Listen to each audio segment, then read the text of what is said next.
in. Come on in now. So, Auntie Leah can do a thing. Yeah, yeah, yeah, yeah.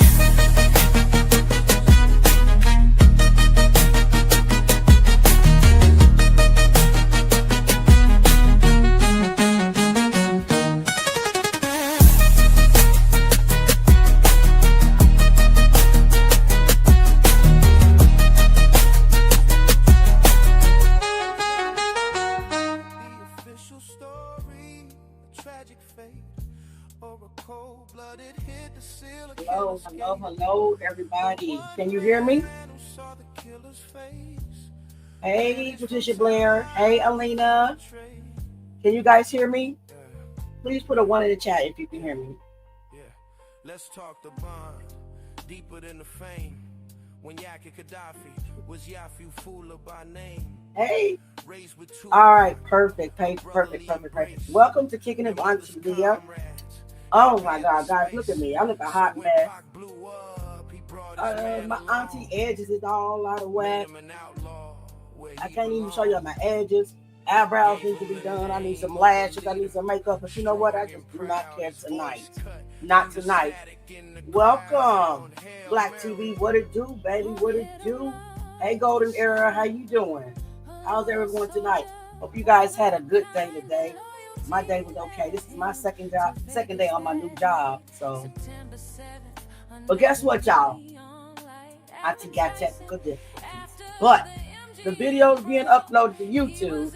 But you know, this wouldn't be my live if I didn't have some type of technical difficulties. But hey, I got my new computer coming tomorrow, Black. I got my new computer coming tomorrow, Black. So hopefully those issues the downloading time. Hey, Arch Michael, how you doing tonight?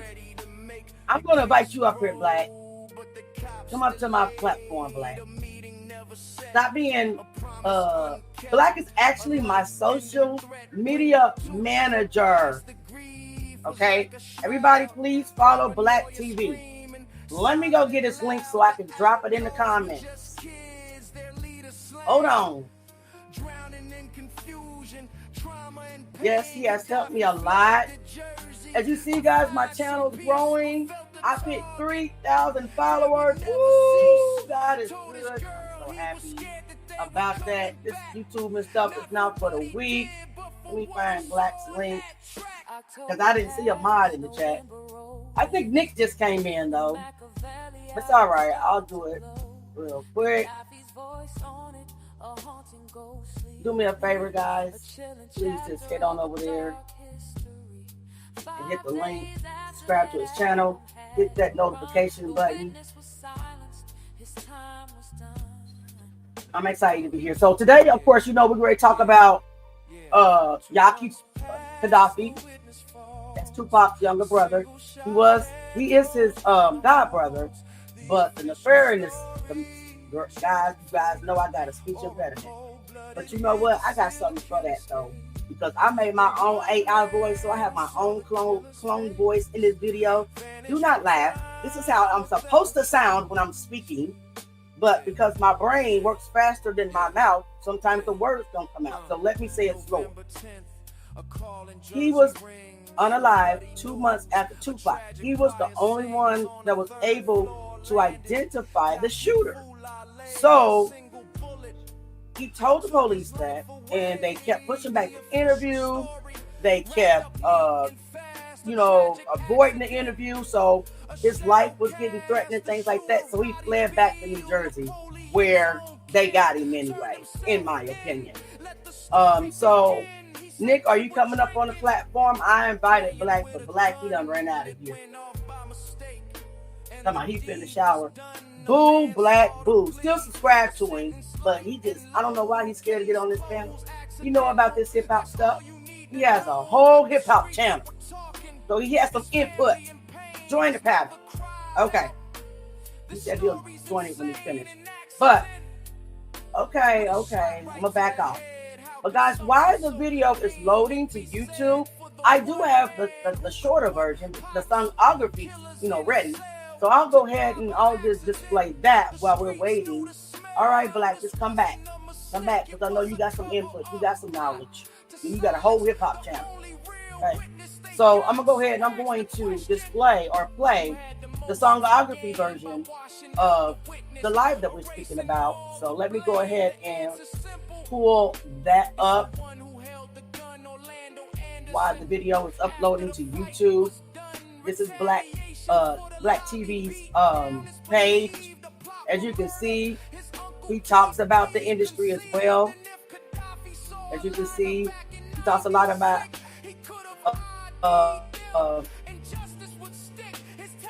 hip hop as well. So please go over there and join this channel. He talks a lot about more modern. I'm like old school, so it would be an excellent mix.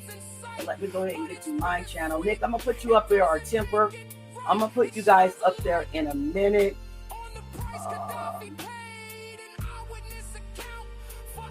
I just want to get to the songography version so I can play that. Now, why did I go into the studio? But I guess we can see it this way.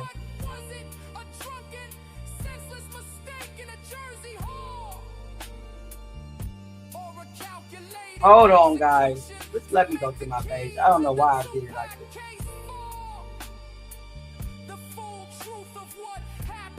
I'm learning.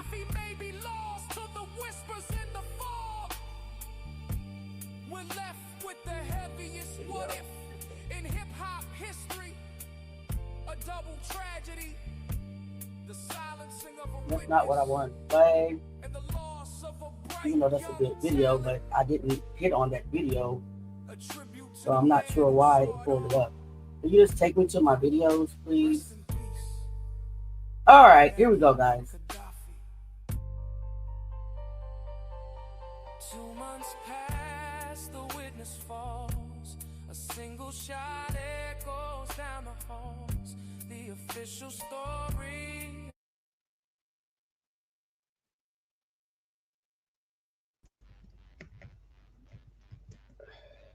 Why you just got? Oh my goodness! Hold on. I'm not sure why I did that. Hold on a second.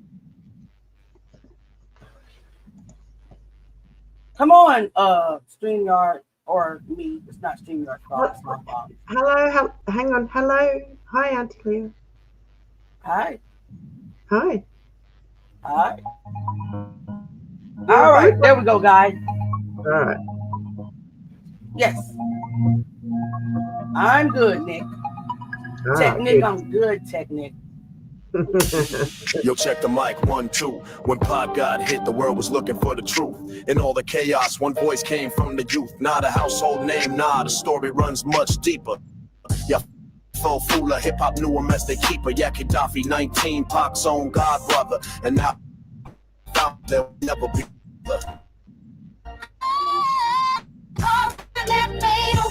on the Vegas Strip with nowhere left to hide. The key witness to the murder that shook the scene. Told the cops he saw the shooter, knew who it had been. But 2 months later, before he could speak on the stand, Kaddafi's dead, shot by an unknown hand.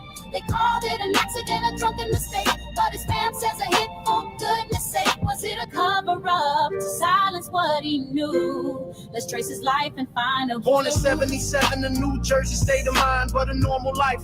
He was never meant to find. His folks were Black Panthers, revolutionary creed. His pops, Sekou Odinga, planted the seed. His mom, Yasmin, friends with a Feeny Pac's own mother that made him and Pac closer than any other brother. A bond for the struggle of fire, and they sold Tupac the teacher. Kaddafi played the role when Pac was locked down. Kaddafi kept the faith, busied in the prison. Okay, so the pace. That's where the outlaws were born. A hip hop infantry. Pac gave them. Guys, guess what? The video is ready, and this is actually part of the video, so I don't want to put you through this twice. So I'm gonna go ahead and just start playing the video if you don't mind, so that we can just dive right into this. Let's welcome Temper to the stage. Let's welcome Nick's Mountain Goat to the stage. I'm not sure if Jay's able to come tonight because Jay wasn't feeling well, so hopefully he will be able to. But if not, until Jay gets better, we will hold it down in the fort like we always do. Patricia Blair. Hi, Patricia. Patricia's saying, do we need the fair use thing? I always need the fair use thing, like always. Mm-hmm. Is it not going across the screen? Yep. It is. Okay. Temper's got a new avatar. Looks kind of nice, Temper. Yeah, thanks, Nick. You told me you wanted to see a change, eh? I like it. Thank you. And thank you for the sun. It's beautiful today. You sure that's mine, Nick? What the? Oh my God, guys! I did it again. I freaking did it again. What is wrong with me? I shared the wrong screen. Just don't get me sometimes. Here we go again. Come on.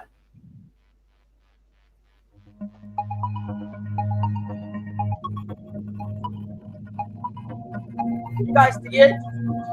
No. Yep. Now we do. Good to go. Hello, family. Welcome back to Kicking It with Auntie Leah. Today, on Hip Hop is a Graveyard, we will be exploring the life of Yaki Kadafi of Tupac Shakur's group, Hi, the Leah Outlawz. girl. Hi. Born Yafeu Fula, he was Tupac's godbrother. His life ended tragically in a mysterious way. Apparently, he saw who shot Tupac and was ready to give a statement, but he never made it to the meeting. Let's get into it. Yo, check the mic, 1, 2. When Pac got hit, the world was looking for the truth. In all the chaos, one voice came from the youth. Not a household name, nah, the story runs much deeper. Yafeu Fula, hip-hop knew him as they keeper. Yaki Kadafi, 19, Pac's own godbrother. An outlaw founder, there would never be another. He was in the car right behind that fatal rock on the Vegas Strip with nowhere left to hide. The key witness to the murder that shook the scene. Told the cops he saw the shooter, knew who it had been. But 2 months later, before he could speak on the stand, died by dead, shot by an unknown hand.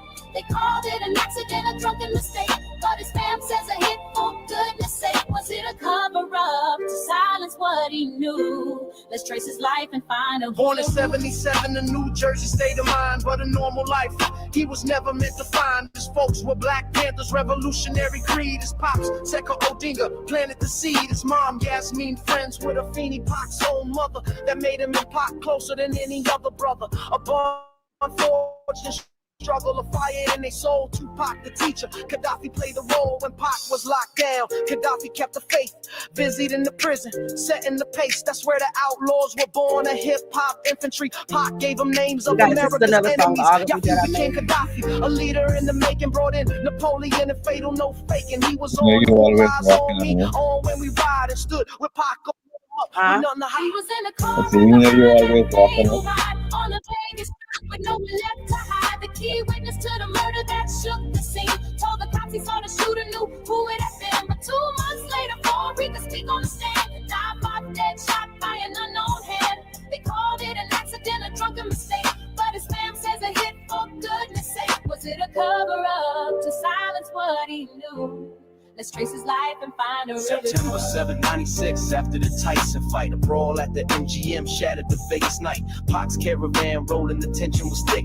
Kadafi and the ride behind it all happened quick. Red light on Flamingo, a white caddy pulled near, gunfire erupted, fueling the fear. Tupac was hit 4 times. The scene was a mess, but Kadafi saw the shooter and he had to confess. He told the LVD he could make the ID, the one and only witness for the whole world to see. But then November 10th, the story takes a dive. Not even 2 months later, no longer alive, in an Orange, New Jersey building, a fatal sound. A single shot to the head, Kadafi was found. The official story, an accident, plain and fast. Napoleon's young cousin, a shadow was cast. Roddy Beal, they said, was drunk and played with a gun. Pled guilty to manslaughter and in short time was done. But Kadafi's mother, she never bought the tale. She said the story they told was destined to fail. A convenient cover-up, a murder in disguise. You could see the real truth if you looked in their eyes. She said he wore a vest, so the headshot was planned. held in a chokehold by another man. She blamed Napoleon for hiding the facts, accused the outlaws of turning their back. He was in the car right behind that fatal ride on the Vegas Strip with nowhere left to hide. The key witness to the murder that shook the scene. Told the cops he saw the shooter, knew who it had been. But 2 months later, before he could speak on the stand, Gaddafi's dead, shot by an unknown hand. They called it an accident, a drunken mistake. But his fam says a hit for goodness sake. Was it a cover-up to silence what he knew? Let's trace his life and find a clue. His life was a sprint, his impact is a marathon, a revolutionary lyricist. Till the break of dawn, his voice on the classics, it never gets old. A story of the loyal, the brave, and the bold. His mom dropped sunrise so his music could live. To support his kids, he had so much to give, but his legacy's tied to that tragic end. The key witness silence. His brother and his friend, was it a drunken mistake or the final move in the game? Justice for Gaddafi still whispers his name. He was in the car right behind that fatal ride on the Vegas Strip with nowhere left to hide. The key would have been, but 2 months later, before he could speak on the stand, Gaddafi dead, shot by an unknown hand. They called it an accident, a drunken mistake, but his man says a hit for goodness sake. Was it a cover-up to silence what he knew? Let's trace his life and find a real. So what do you think happened on that final night? Was it just accident or planned out final fight? Who was Gaddafi of the Outlawz when Tupac Shakur was? The world scrambled for answers. In all that chaos, only one person known to the public. It was Yafeu Fula. But in the hip-hop world, everyone knew him as Yaki Kadafi. He was just 19 years old, Tupac's godbrother, and a founding member of the legendary group, the Outlawz. See, Kadafi was in the car right behind Tupac's on the Las Vegas Strip, a key witness to the assassination that shook the world. He even told police he could identify the man who pulled the trigger. But here's where the story takes a dark turn. Just 2 months later, before he could ever testify, Kadafi himself was found dead, shot in the head in a New Jersey apartment building. The official story, a tragic drunken accident, but his family and a lot of people in the hip-hop world believe it was an execution. A calculated hit to silence the one man who could bring Tupac's killer to justice. So what really happened to Yaki Kadafi? To figure that out, you have to understand the life that led him to that fatal moment. A life. Okay, so I just want to stop it real quick because I want to show you a comment. There was a documentary that was created, I would say a few years ago, 2022 to 2023. It's when the documentary was actually filmed and completed. Per the guy who actually did it. Let me see if I can show image file. If I can show this to you.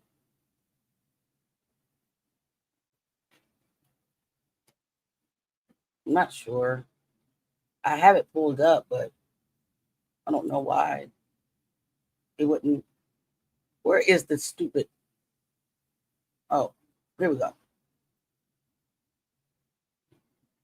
So basically, he is supposedly the director of the documentary. The documentary was called The Killing Fields. And it was made along with Yaki Kadafi's mom, Yasmin Fula.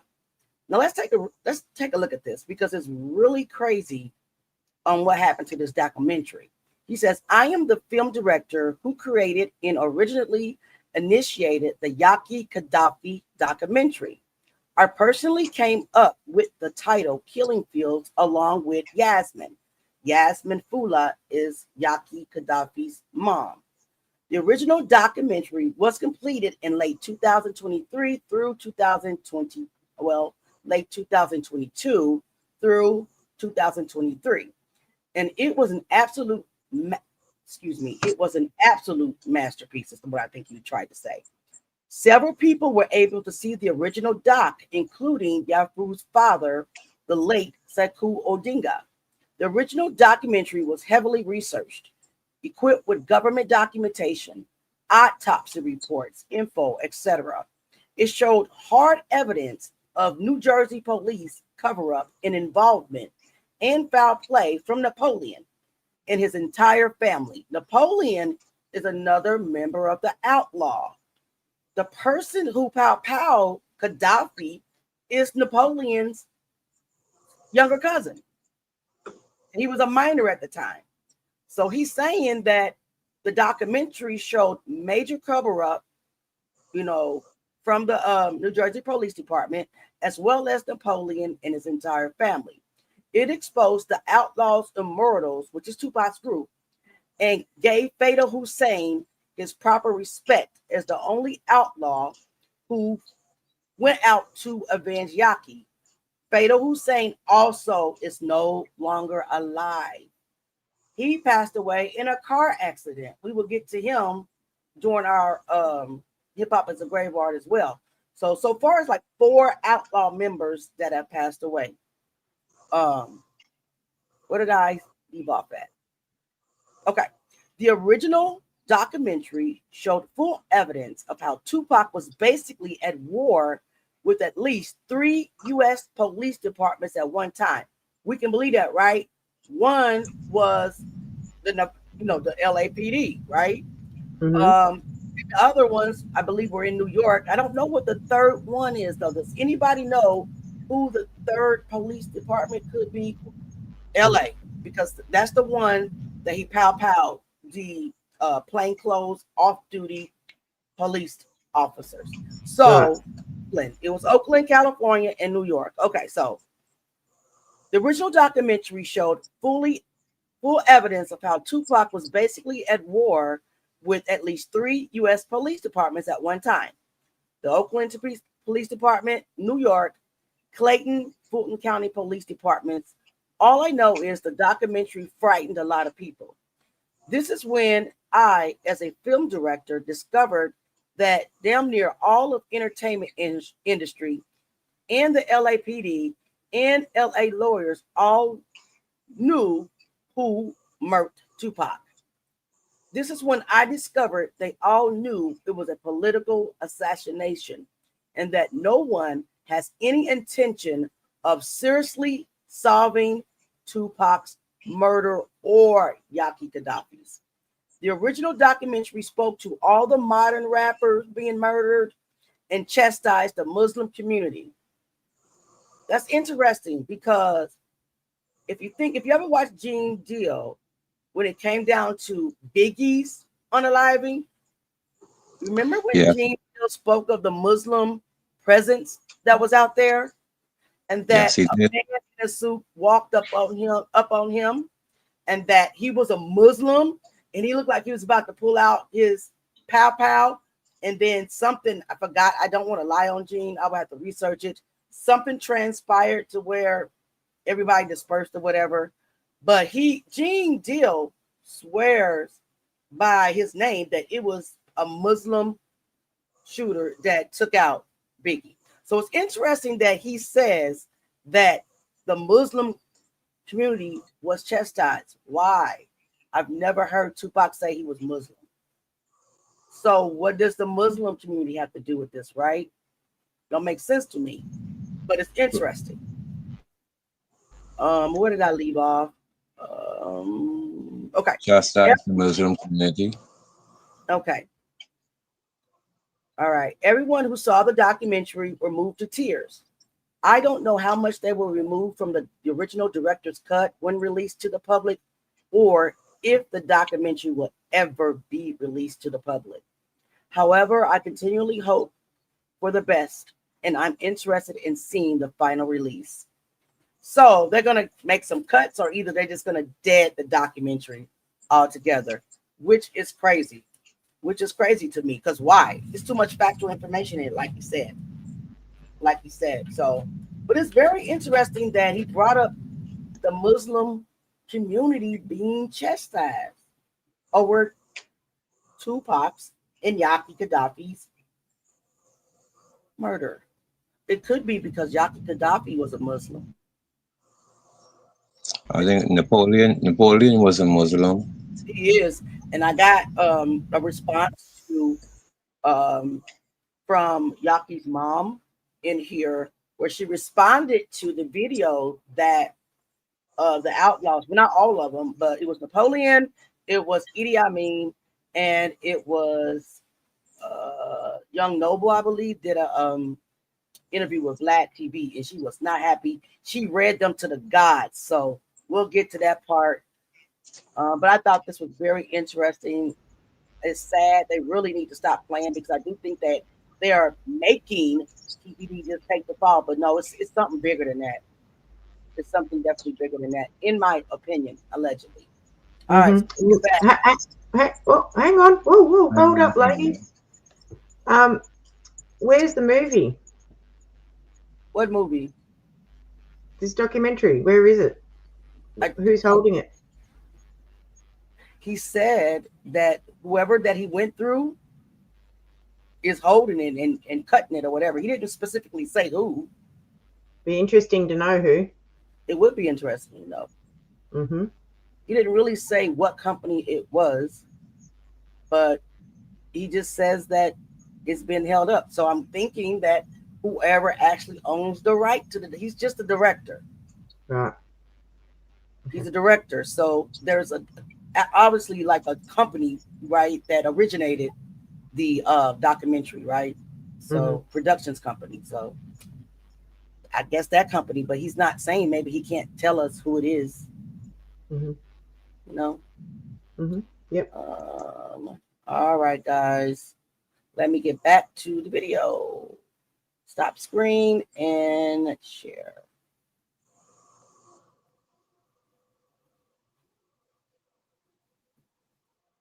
Loyalty. Hey, Kat, what's up?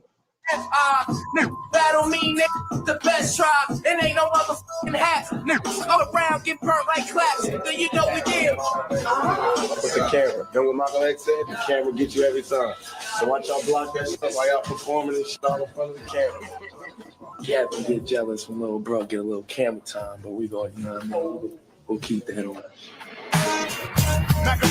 So it's 1996 and Tupac's doing this thing out in Cali. Right here. Got multi-platinum. Guys, this is the actual trailer to the documentary that has not been released. So I was able to find the trailer on it. And it looks like it was going to be very interesting. Albums, he's an accomplished actor, and he's really reaching new heights of notoriety.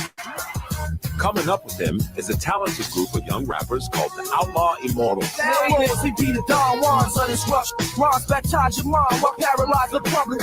One of the outlaws is this young kid, Yaki Kadafi, who's got a real fiery flow. He actually grew up as Tupac's little brother. I was about to say it, but he's my brother.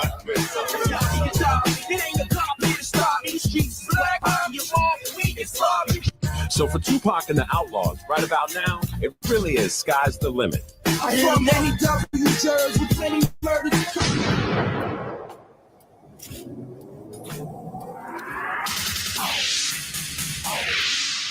I'm Kurt Loder with an MTV News Brief. 19-year-old Yafeu Fula, a member of rapper Tupac Shakur's backup group Outlaw's Immortals, was found shot in the head in a public housing project in Orange, New Jersey on Sunday. There have always been an aura of misinformation and cover-ups around the story of my son's murder.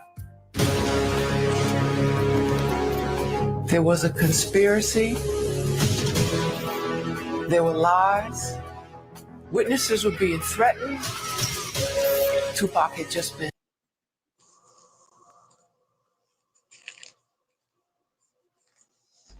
You're muted, Auntie Leah. All right. So this lady that's speaking right now is Yasmin Fula. This is Yaki Kadafi's mom. So, and she's been fighting for Tupac and for Yaki since this has happened. They took out, it's just crazy, 2 brothers back to back. Murdered 2 months. Did you want to say something? I gonna say on this lady Yasmin Fula, when I did some research on her, she ain't no pushover. She was actually born into an activist family, and she witnessed a lot of pivotal events from the 1960s and 70s. And she worked with Fanny Shakur on the Panther case. So when it comes to conspiracy, cover-ups, if she burning fire on this, then she know what's going on. Something ain't right. She absolutely knows what's going on. Because we'll get to this part, but guess what? Yaki Kadafi's father, Sekou Odinga, was actually with the BLA. You guys remember the BLA? They are the political party or military, basically, along with Tupac's stepfather, Mutulu.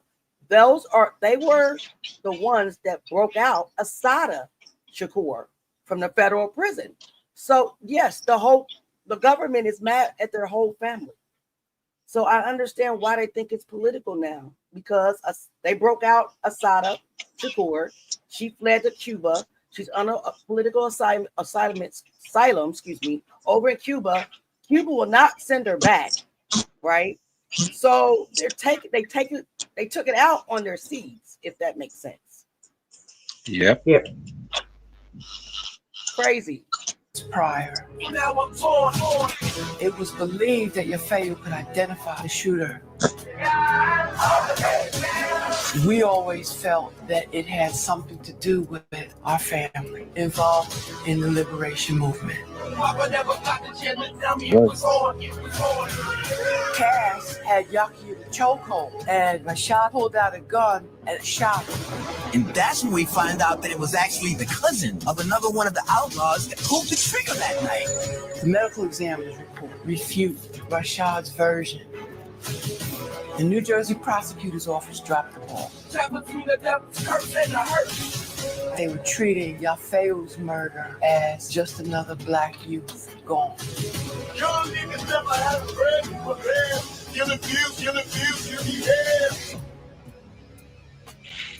It was no accident. The only question is why?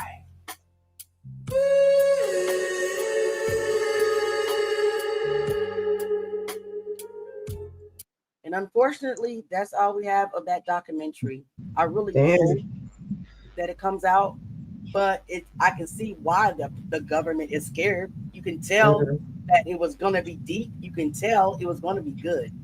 So, but just to give you a little bit more background on Yasmin Fula is a civil rights advocate, former Black Panther movement activist, and the mother of Yafeu Fula, which is also Yaki Kadafi, member of Tupac's group Outlawz, and she's also the godmother of Tupac Shakur. She was born in New York City and raised in an activist family. She participated in protesting the Women's House of Detention, and later worked as a paralegal in Bronx Legal Services during the 1970s. Yasmin went to California in 1995 at Tupac's behest to help him run his media company, which was called Euthanasia Incorporation. It envisioned as a Black liberation media enterprise. Those plans halted after the 1996 execution of both Tupac and Kaddafi. So that gives you a little background on her. I might do a songography on her. Somebody else, hey, what up, Black? What up, Black? Everybody meet Black TV. Black, this Nick. What's going on? What's going on? What's up, Black TV? What's going on, Temper? Nick, Auntie Leah, Leah. Yes, your internet favorite auntie's in the house. Yes, ma'am. Yes, sir. But Nick is from Australia. They're in Australia, and Temper's in the Bahamas. So we got continents on this platform right now. So I just want to catch you up right now. We're just now really starting it, talking about Yaki Kadafi. I'm pretty sure you know who he is. You're not as old as me, but you probably I don't know. You might be a young buck.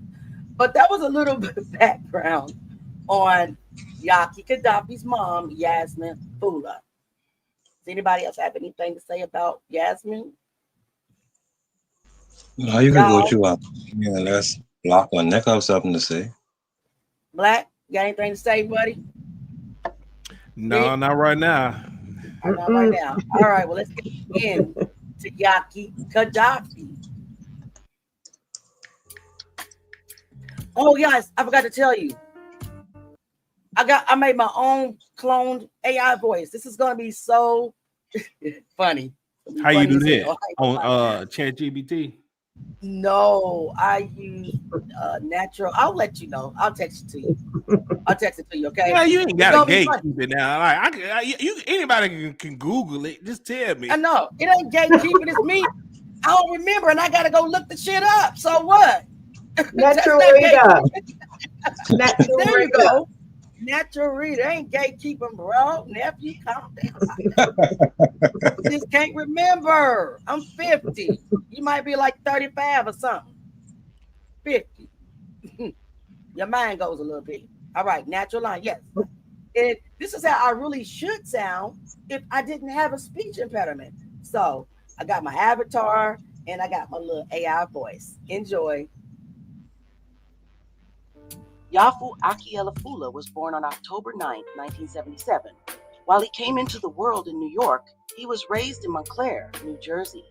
And from the moment he was born, a normal life was pretty much off the table. His parents, Yasmin Fula and Sekou Odinga, were deeply committed members of the Black Panther Party. His name itself tells a story. Yafeu comes from the Fanti language in Ghana and means bold.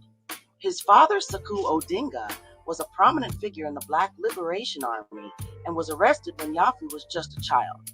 This left his mother, Yasmin, to raise the children. أعوذ بالله من الشيطان الرجيم بسم الله الرحمن الرحيم أشهد أن لا إله إلا الله وأشهد أن محمدا. Okay, so who we're watching, of course. Indian? No, he Muslim. The nigga said, I wasn't sure what was going on then.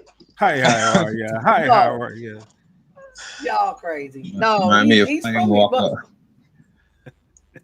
Right, but I was about to just read a little bit on him, give you guys a little background on him. He was born Nathaniel Burns in Jamaica, Queens, New York on June 17, 1944. He joined Malcolm X's organization of Afros American United in 1965, later helping build the Bronx chapter of the Black Panther Party in 1968. After intensified FBI and police pressure, he went underground in 1969 and joined the Black Liberation Army, the BLA. That's the one I just told you, you know, that army that broke out Assad Shakur and got her over to Cuba, and the whole American government is pissed at the whole Shakur family and everybody that's, you know, has anything connected to them, right? So after, I read that part, but they joined the Black Liberation Army, aka the BLA, remaining clandestine for over a decade. I can't say that word, but I probably could if I slow down. Remaining clandestine. Yes, clandestine for over a decade. Thanks, panel members. But he was arrested in October 1981 after a confrontation during which a fellow activist was killed. And subsequently, he was convicted in 1984 for charges including attempted murder of a police officer, RICO violations, and involvement in the liberation of Assad Shakur, which is Tupac's aunt. No, God, I'm getting mixed up. Yeah, no, godmother. That's godmother.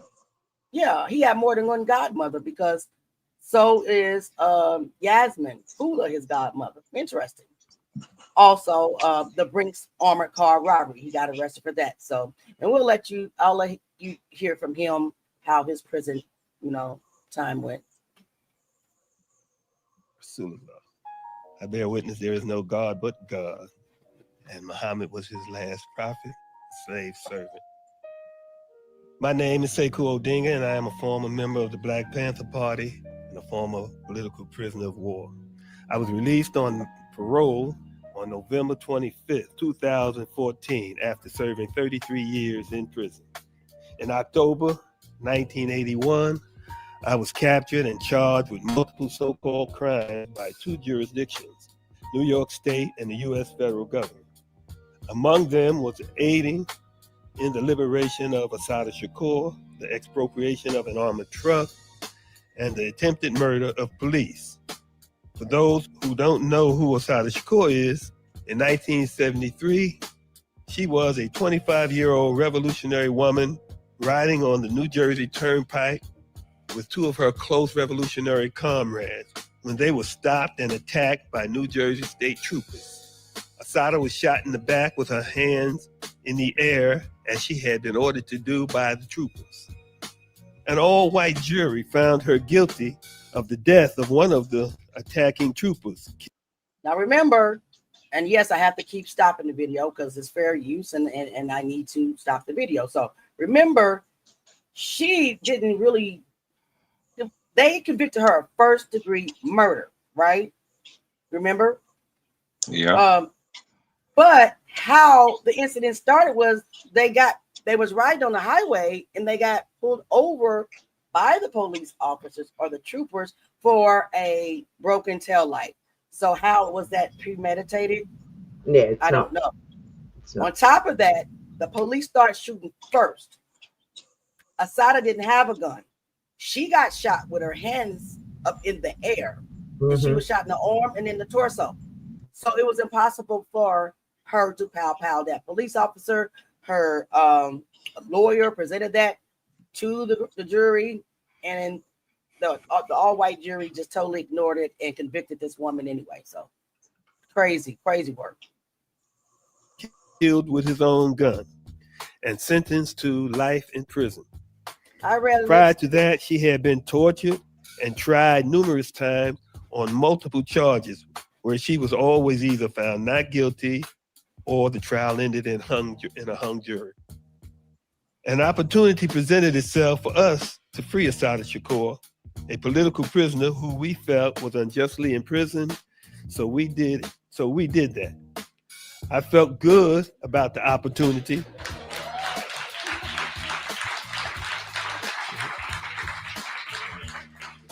I felt good about the opportunity to do this.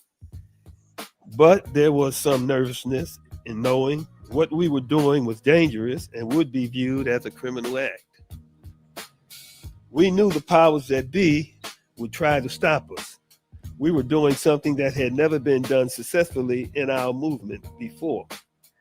We thought our chances of being successful were good, based on our planning.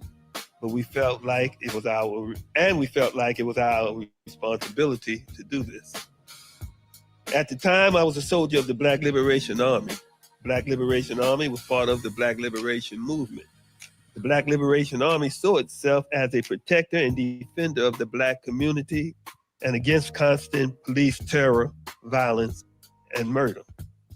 As a young activist, I was inspired by Malcolm X and thought it necessary that the Black community have a self-defense response and capability against the rampant poverty, hunger, injustice, and state violence. I was found guilty in federal court of the liberation of Assata Shakur and expropriation of an armored truck.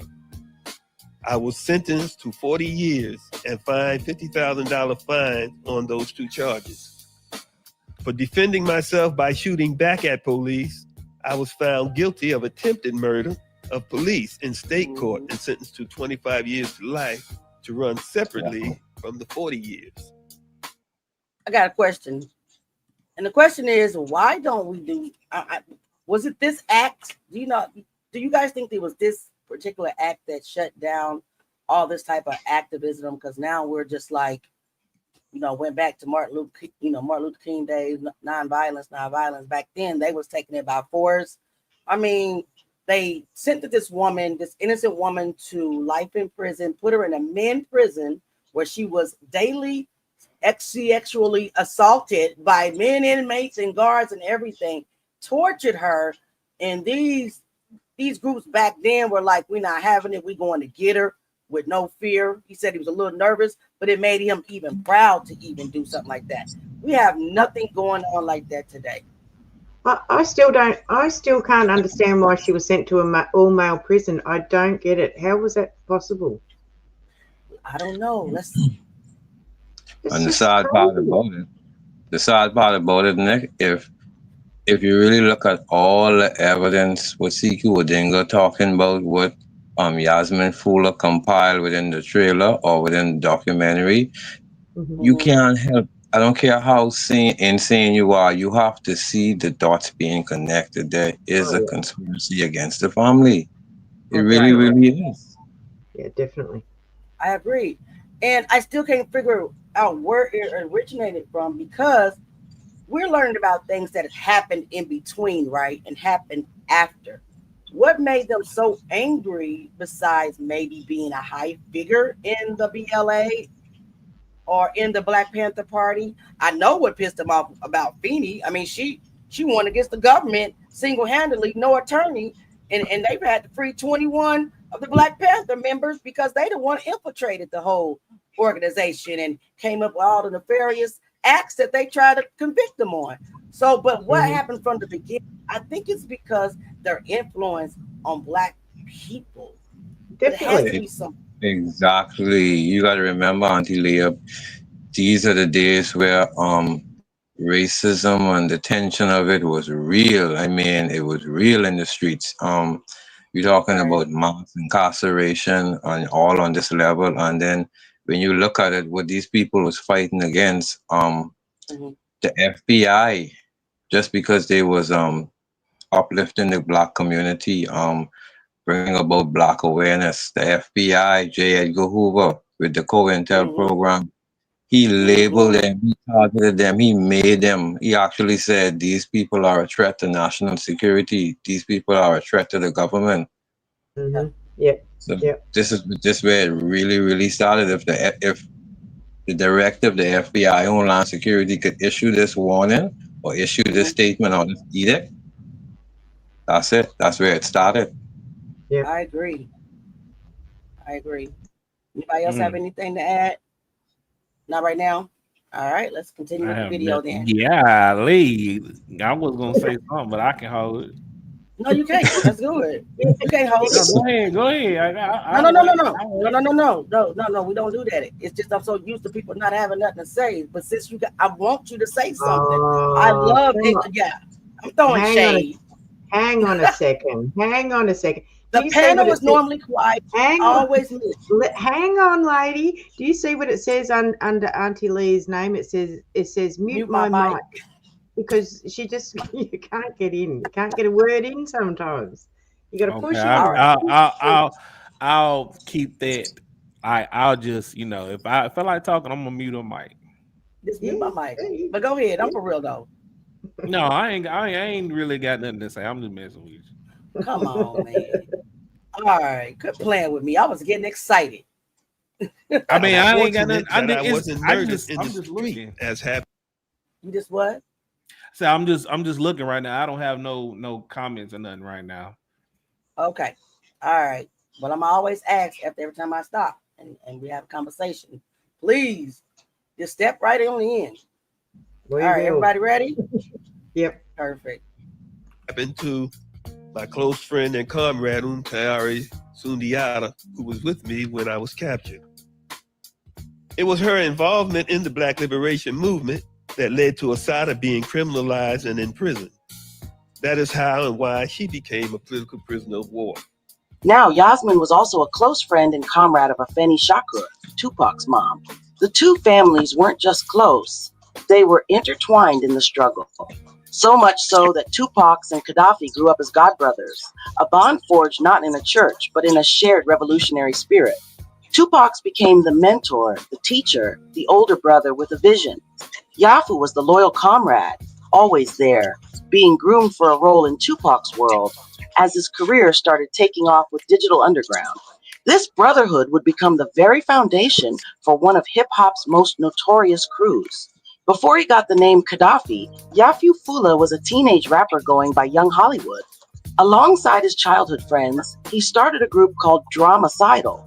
They were talented, hungry, and thanks to his connection with Tupac, they landed features on Pac's massive 1995 album, Me Against the World. When Tupac was incarcerated later that year, Kadafi was a constant presence, visiting him almost daily. It was during these prison visits that the idea for a new group started to form, the Outlaw Immortals, later just the Outlawz. Pac had this vision of a hip-hop army, a supergroup. He gave every member an alias named after a perceived enemy of the United States. Yafeu Fula, the bold son of revolutionaries, was named Yaki Kadafi after the Libyan leader Muammar Gaddafi. Once Tupac was out and signed with Death Row Records, the plan went into overdrive.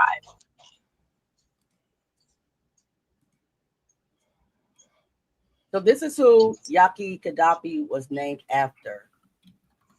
I know you probably can't see that. I remember that guy. Yeah, not so good of a guy. Yeah. No. Yep. So what you're about to hear is an unreleased song featuring Yaki Kadafi and Tupac. So it hasn't. You said it's unreleased? Yeah. Yeah. How did you get it? On his mom's, on Yaki Kadafi's mom Instagram. Yeah, Okay. that's why I got it. Yeah. Sure did. Ain't got time for snitches. Gotta keep my mind on my money and my riches. Even when I die, they don't worry me. Mama, don't cry, bury me. Let it fall. Now I went from a criminal and crooked schemes. I'm looking scenes. They won't. It's not the whole song, guys. You didn't release the whole song. Getting drastic. I picture plastic blocks, imaginary spots with caskets dropped. I laugh at cops that harass my block. They couldn't last a shot. Trying to get cash, I could stash in Nazi. One day I'll be done and ready for a son with memories on my fingertips, keeping my lips numb. Retired early out this game with the fortune and fame to carry on my street name. Bury me a G. Said I ain't got time for snitches. Gotta keep my mind on my money and my riches. Even when I die, they don't worry me. Mama, don't cry, bury me a G. I said I ain't got time for snitches. Gotta keep my mind on my money and my riches. Even when I die, they don't worry me. Mama, don't cry, bury me a G. Ain't got time for snitches. Gotta keep my mind on my money and my riches. Even when I die, they don't worry me. Mama, don't cry, bury me a G. Let it pour. Now I went from a criminal and crooked schemes. I'm looking scenes. They wanna bury me in the hairy, and in my dreams it's getting drastic. I picture plastic blocks, imaginary spots with caskets dropped. I laugh at cops that harass my block. They couldn't last a shot. Trying to get cash, I could stash in Nazi. One day I'll be done and ready for a son with memories on my fingertips, keeping my lips numb. Retired early out this game with the fortune and fame to carry on my street name. Bury me a G. And another rapper from Jersey, Hussein Fatal, became the core of this new movement. According to Idi Amin of the Outlawz, Gaddafi was the one who brought both Napoleon and Hussein Fatal into the group, essentially building half the crew himself. Gaddafi's voice became a signature sound on some of Tupac's most iconic and aggressive tracks. He was all over the All Eyes on Me album on songs like All About You and When We Ride. And most famously, he stood shoulder to shoulder with Tupac on Hit 'Em Up, probably the most vicious diss track in music history, a declaration of war on Bad Boy Entertainment. He wasn't just a backup dancer. He was a co-founder and a key soldier in Tupac's army.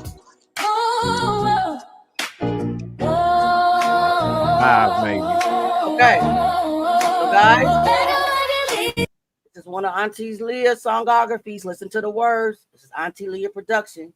Let me know how you like it. I hope the beat and stuff is dope. Don't put your name down.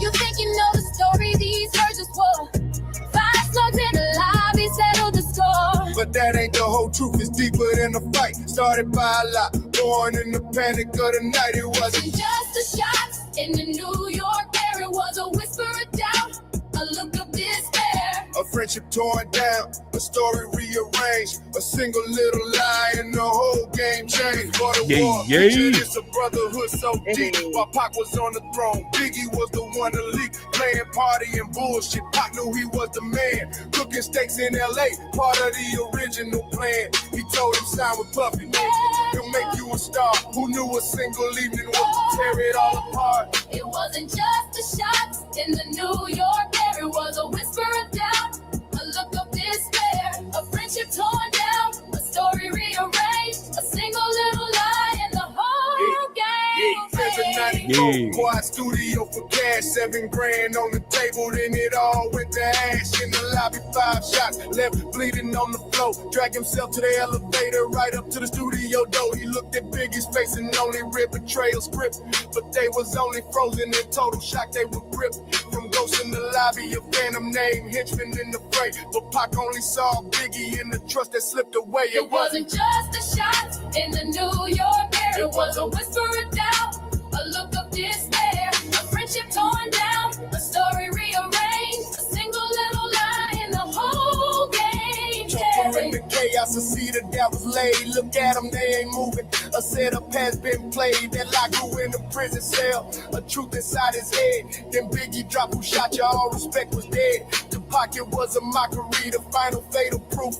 Released by Suge Knight, he let loose in the booth. Hit him up was the war cry, a brutal, vicious sound. The lie was now a fire burning legends to the ground. The world recalls the violence, the diss tracks and the fame. But they forget the brotherhood before they place the blame. A bond destroyed by paranoia, a truth that wasn't true, a lie that buried legends and poisoned me and you. It wasn't just a shot in the New York air. It was a whisper of doubt, a look of despair, a friendship torn down, a story rearranged, a single little lie in the whole game.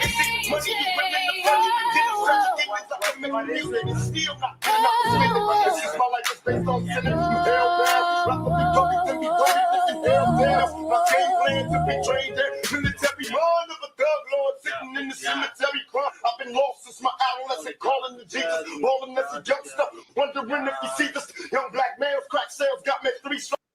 Living in jail, this is hell in the means now. Wonder when we all pass. Is anybody listening? Got my hands on my semi-shotty. Everybody's listening, please, God, can you understand me? Bless my family, God us all before we fall into insanity. I'm making a point to make my beats up and roll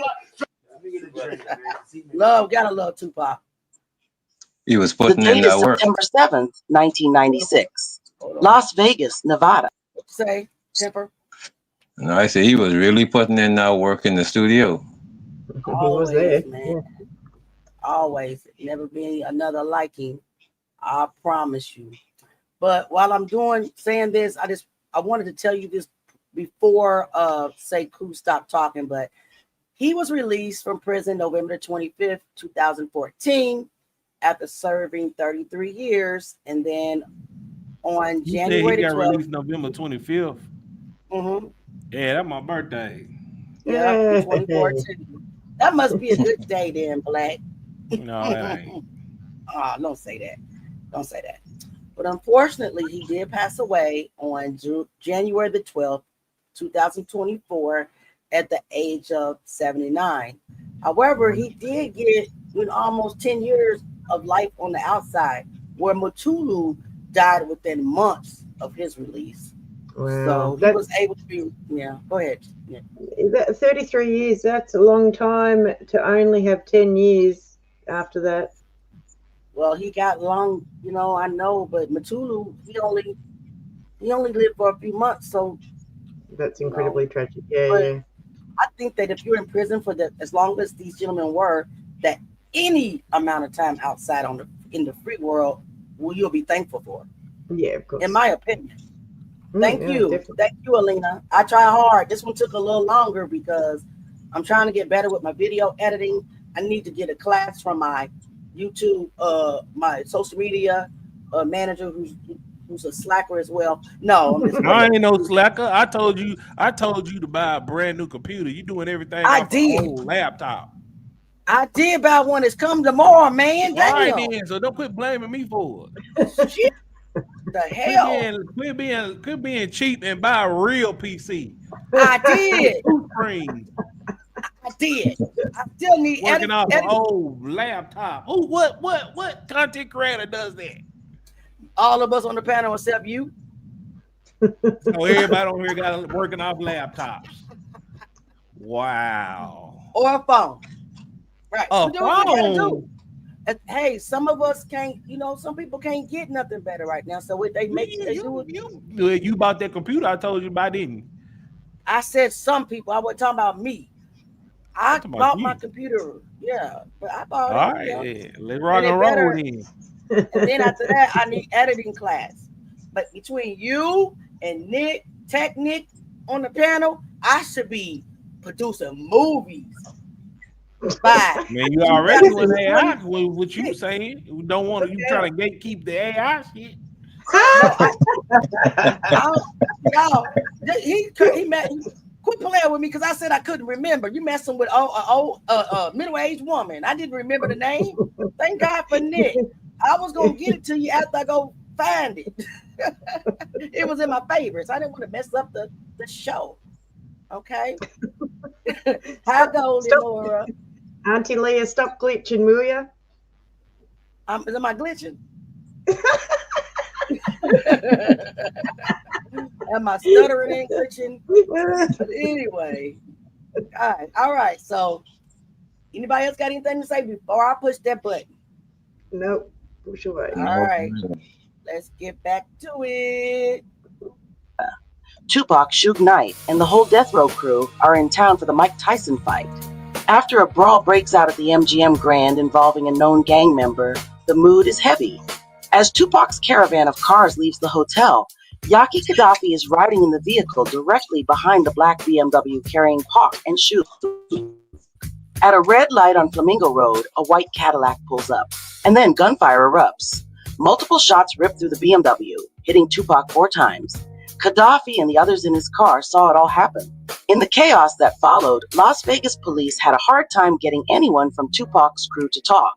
But there was one person who did, Yaki Kadafi. He told investigators he saw the shooter's face and was confident he could identify him from photos.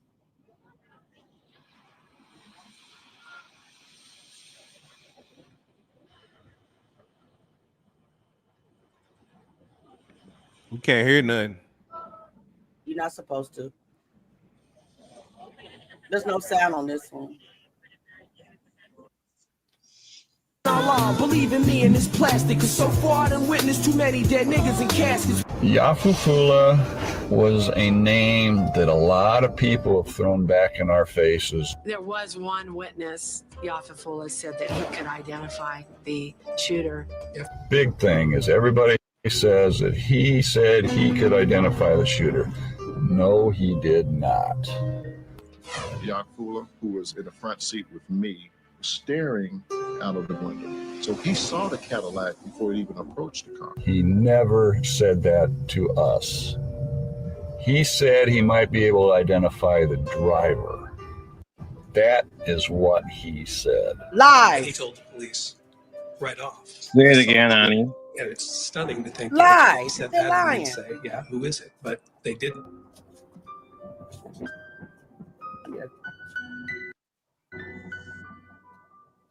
Caskets with their chest plate stretched like elastic. And what's worse, I'm on front line, holding down camp, still mashing. While there were other witnesses present, Kadafi was the only one who voluntarily came forward to police with this crucial information. He wasn't just a witness, he was the witness. You know, at some point in the future, they did even set a time. We tried to re-interview him. The problem was, this is a big country. People go wherever, you know, we don't have tracking devices on them. After speaking with officers on the scene, the police's main witness, Yafeu Fula, had said he would give a full statement to detectives. So we have to depend on people that we know we can get in touch with to try and reach out to them. But promises to meet with the police are never kept. And 2 months later, Fula is shot in the back of the head. Yafeu Fula's murder is the most troubling. He never said live on TV that he could identify Tupac's shooter. Here it is right here.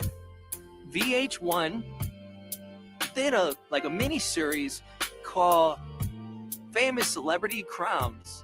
And one of them they had was Tupac Shakur. And in this, this one series about Tupac, even the reporters knew that Gaddafi went on air and said to the Las Vegas PD that he could identify Tupac's murderer. Sure did. This is a fact. And, the whole idea of the Las Vegas PD. But when we got to the home, this is when I knew that this was serious. Internally, he has multiple gunshot wounds to the chest. Okay, so that is the lie that they wanted everybody to believe, that Yaki Kadafi said that he could identify the driver and not the shooter. That is a lie. But that is what, how you know that's a lie? Because that's what his mom said, Yasmin Fula, which we'll get to her response here later on in the video. So obviously she knows because she was close to her son, right? Right. In my opinion, it is a lie. Anybody else? I mean, if you really look at it, like I only go on by the dots that I've seen. I won't really go too ahead of the presentation, but Yasmin Fula, like I said, she wasn't no pushover. The woman lived. She seen some things. And if you really look at from the Panther party to Asada Shakur to Sekou Odinga to even the Yasmin Fula who was incarcerated just because she wouldn't testify against her family members. I mean, it was always something against his family. Always. Right. Always. And that's what I can't figure out. That's what's hidden. What started this whole thing against the Shakur family? Swear to God. It's crazy. And everybody that was affiliated with him. I mean, they've been after these people for years. And they finally got two of their seeds. And that was crazy, man. And that's allegedly, but that's my opinion. That is my opinion. It is. No. So. I mean, and you kind of said it earlier when you said it was like the cousin of Napoleon. Cousin of Albert that shot him. Yeah, and the thing about it, he was really only affiliated with the group just because he was Napoleon's cousin. So even the fact that Yaki Kadafi was visiting Park. Right. And he actually became a founding member. The fact that he brought on Napoleon to the outlaw and left out the little homie. I mean, all of these things Yasmin Fula considered. I even considered when I look at the story and I'm like, I could see the jealousy. I could see the rage. And, when you have that type of jealousy, you could be easily corrupted. Yeah. And once we get to her response to the Vlad TV interview that the Outlawz did, you will hear her say that Pac was planning on kicking Napoleon out of the Outlawz. So, I mean, come on, man. I mean, this industry is nefarious. It's been nefarious for a long time. We're just now learning about it. And like you said, though, Napoleon's little cousin, somebody, in my opinion, allegedly, guys, got paid. And he was a minor. And that was a part of the setup, in my opinion, because he didn't get much time. He was in there for 5 years because he was a minor. So, in my opinion, that was easy to do, 5 years and you're getting a whole lot of money, but somebody needs to follow. Hi, Jay, the trail. And I believe that, his mom is on to something. All right. Yeah. Anybody else? I mean, I just the only last thing I'd say is, I mean, to think about it, if Napoleon had some type of love for Pac or love for the family, or I mean, to be one of the outlaws and to withhold evidence, like really something the whole world would like to know, like really, what else would you expect the world to think? What else do you expect someone like me to think if you had the power to solve it and you refrain to? Come on now. Yep. And here's the thing, Napoleon, let Napoleon tell you he was there for the family. He called the family, was an understanding, but that's not what Yasmin said. That's not what his mom said. So we'll get to that part. It's coming up soon, and just listen to her. She got the tea, but she's his mother, and she was Tupac's godmother. Sitting up and he is not talking.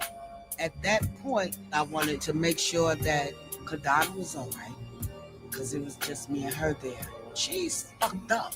Me, I'm fucked up, but my mom came, and I was relieved. I didn't think there would be so many people. So that was disconcerting for me. He was Hey guys, this is outside the hospital when Pop passed away. His ring finger was shot off. The first thing. We're on a constant prayer vigil. We Hey, Jay. His life. Yep, Jesse Jackson. His mama was in the hallway. His mama let me in there. He remains. Jesse Jackson is a Boule member, guys. I'm going to do something on the Boule. We are here at the University Medical Center in Las Vegas, where Tupac Shakur has remained in critical condition for over a week. Doctors felt this is a crucial week in determining whether he would survive. He remains in critical condition. I've been told this evening that he is scheduled for some additional surgery, which is not unusual when you have injuries that are this severe. The doctor put him on dialysis just in case his kidney failed.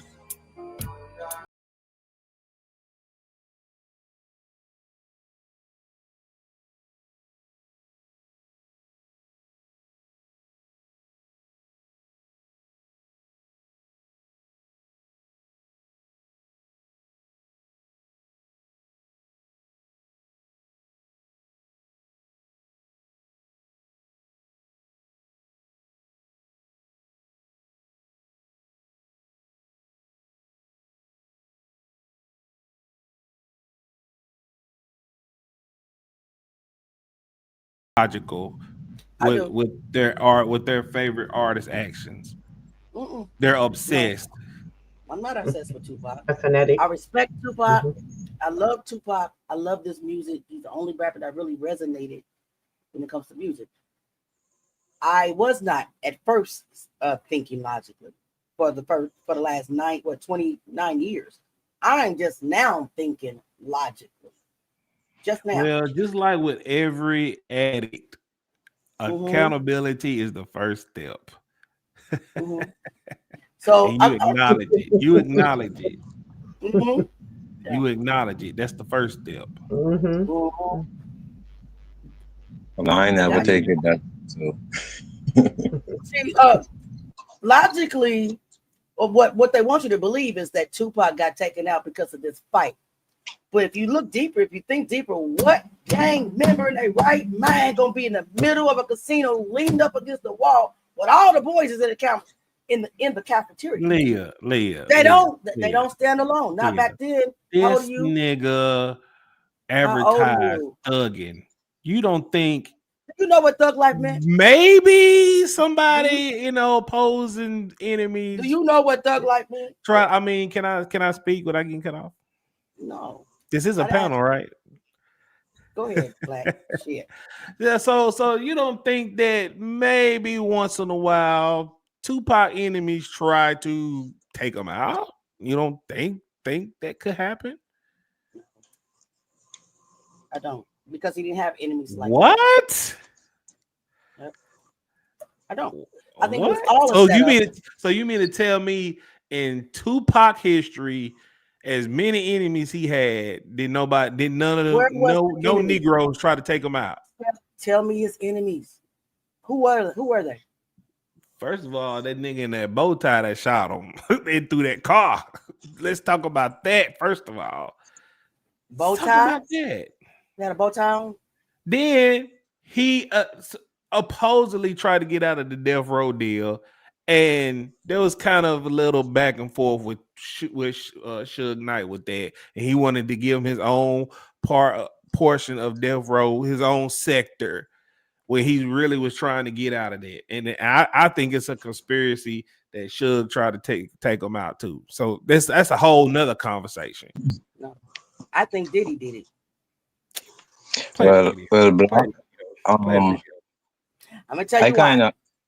Oh, go ahead, Temper. No, I gonna say when it comes to Suge Knight Block, what you said just now, I kind of agree with that too.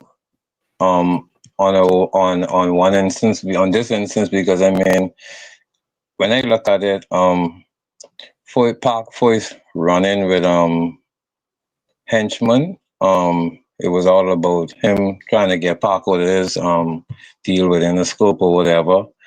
And he wasn't for that. So I saw that as a means to try control his music.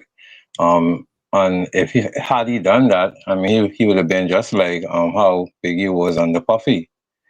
That he wasn't playing the game. No, like had no control over his music. You know, like how Suge Knight could have made that bold remark on the, I think it was the Source Awards or something, where if you don't want your producer dancing all up in your videos or whatever. But I see Sugar in this last part of Park Life. I see Sugar as a plan as well, because I mean, he actually allowed Pac to, you know, unleash his wild side, you know, unleash the demon, unleash the rage. So, I mean, for Pac to catch himself in the end to see, like, okay, I can see what's going on too. Well, I see Suge as a means of doing that too, because Suge, without Pac, I mean, Suge wouldn't make the money he would have been making. But So here's I the kind thing, of, and Suge brought this up, Temper, and I agree with Suge. Here's the difference. When Big died, Diddy gained money, right? Shot up. Sales shot up. When Pac died, Suge lost money. Let that sink in. How he lose money? He lost money because he didn't fulfill all of his contract. He got killed before his contract. And this is why I believe that Diddy did it. Allegedly. But how you did not tie that together. You did not tie that in. We was talking about Suge losing money. How did Diddy correlate killing Pac by Suge not making money? I was trying to tell you why I don't think Suge did it. Because he wouldn't take out his artists if he's going to lose money. Now, see, what I'm thinking is deeper. I was thinking like you, but I'm thinking deeper. Now, follow me. Let me finish. Unlogical. It's not unlogical. It's actually the most logical thing that you can ever think of. And well, I like to hear this logic. Okay. All right. Here we go. So, the one that want to get all in the video, the producer that want to dance all on the stage with Suge Knight, he wasn't that type, right? But Diddy, he wanted to be bop, bop, bop. But just like I see now, just like I've seen in the past, and just like I'm not the only one who have seen this, that he desired to be number one, the richest, the biggest, the dopest. And that's something that Diddy would have never been if Tupac and Biggie was alive. Even Gene Deal said that. Gene Deal was Diddy's bodyguard. Gene Deal. Even Gene Deal said that. He's the bodyguard. He saw what happened. He knows what happened. Even Kirk Burroughs, the ex-president of Bad Boys, said that Diddy set up the Quad Studio Pound of Tupac. And that don't mean he shot him though. It doesn't mean you still not made no connection to why Suge not making no money. You just saying all you're saying is that Diddy wants the limelight, blah blah blah blah blah. How is the finances connected to Diddy killing Tupac when Suge losing money? First of all, Diddy got rid of the competition. He wanted to rise to the top, and that's by any means necessary. So, do you have any evidence of this? Do you have any evidence that it didn't happen? No. I asked you. Do you have any evidence? Do you have any evidence of Diddy taking out Tupac? Everything I said allegedly. Okay? That's stand talk. Allegedly. That means you have no proof. That's a theory. Of course, if I had proof. If I had proof, they have proof, and he'll be locked up for it. That's no correlation of you knowing. All right, you're disrupting. You're kind of disrupting the document. I mean, what we're at. We having dialogue. I can't have dialogue with you. It's not that you're not. No, it's not that, right? We just having dialogue. It is a panel, but we have a panel about to watch movies for 15 minutes without speaking. Don't have I'm to trying to have dialogue with you. I'm giving you pushback. You're asking me. I'm giving you pushback on the statement. I can't even finish my statements, though. I can't even finish them. Like, mute his mic. Okay, I'll be quiet.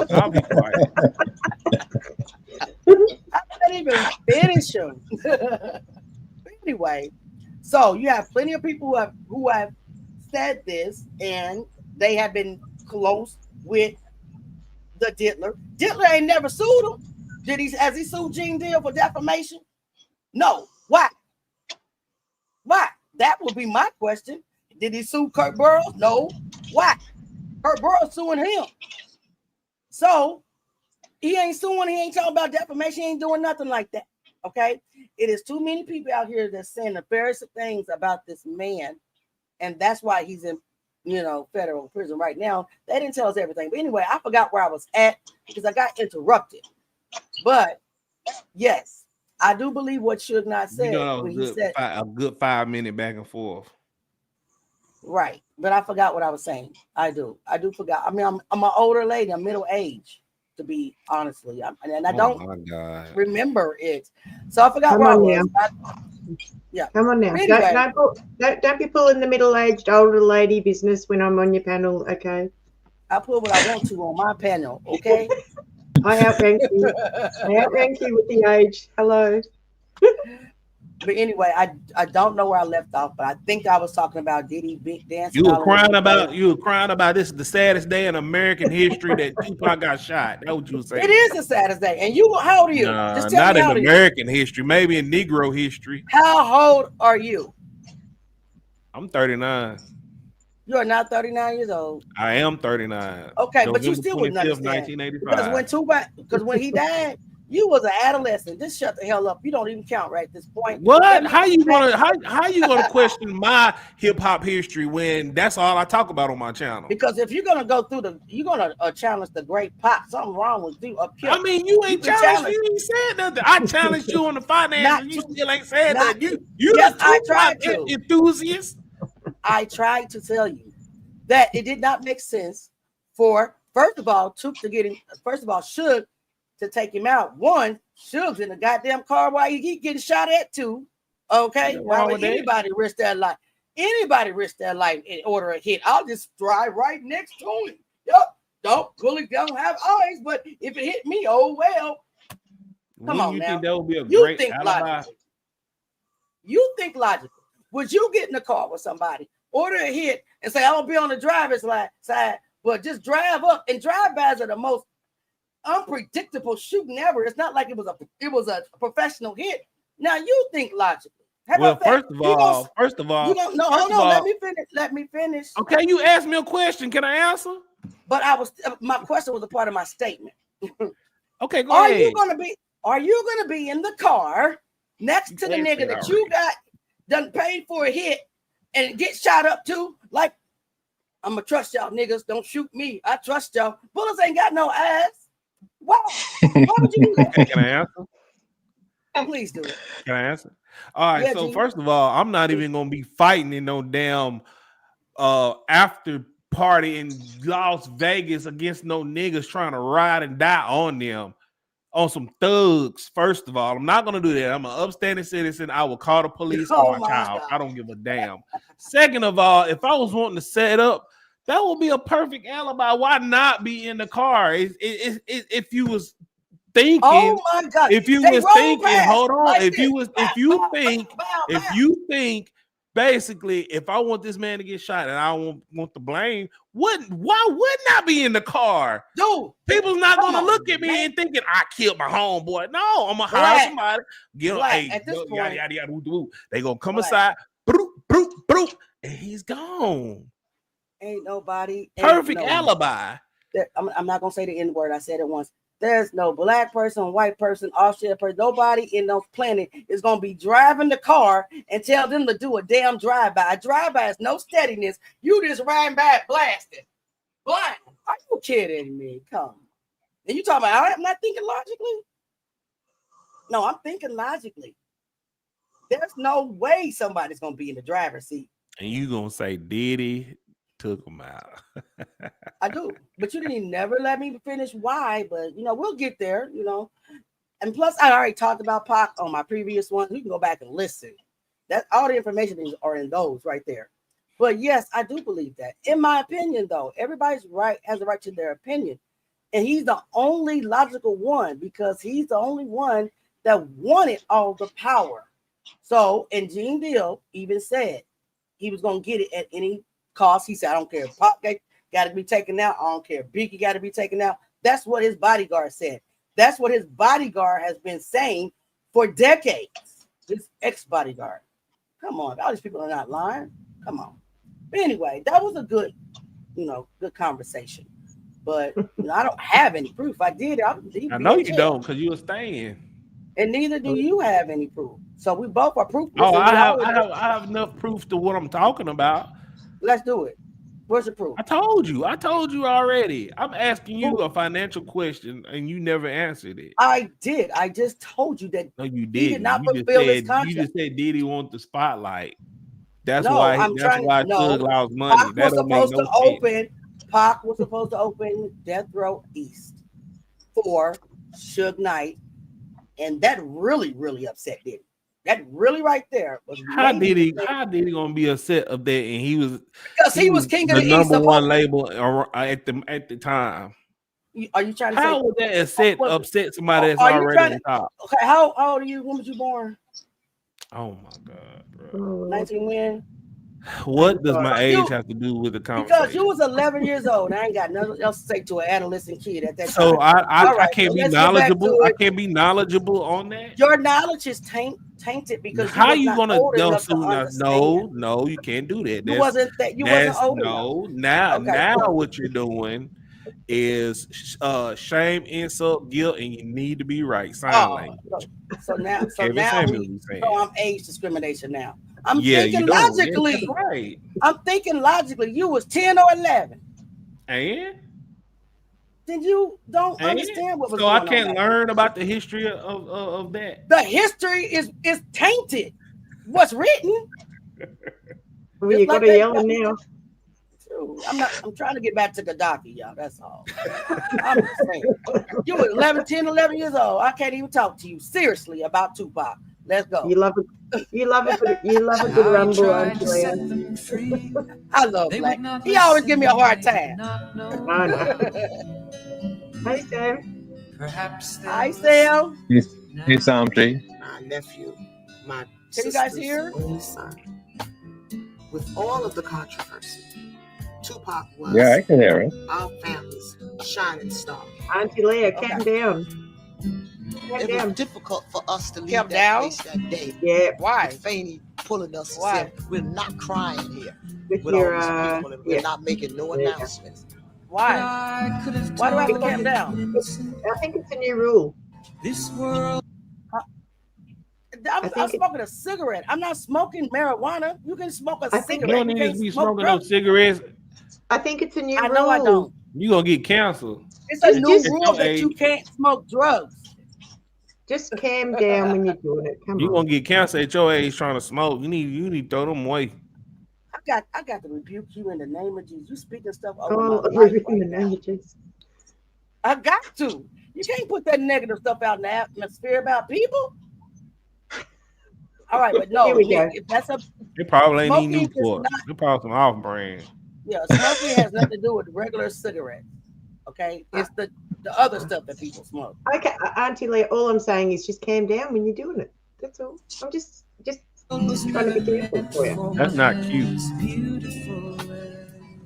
I'm tired of everybody on this panel. I'm about to mute all y'all damn mics. We were uprooted completely. And Oh, Sal, we just having fun. Public eye. She's now the mother grieving. We know. Look at Tupac.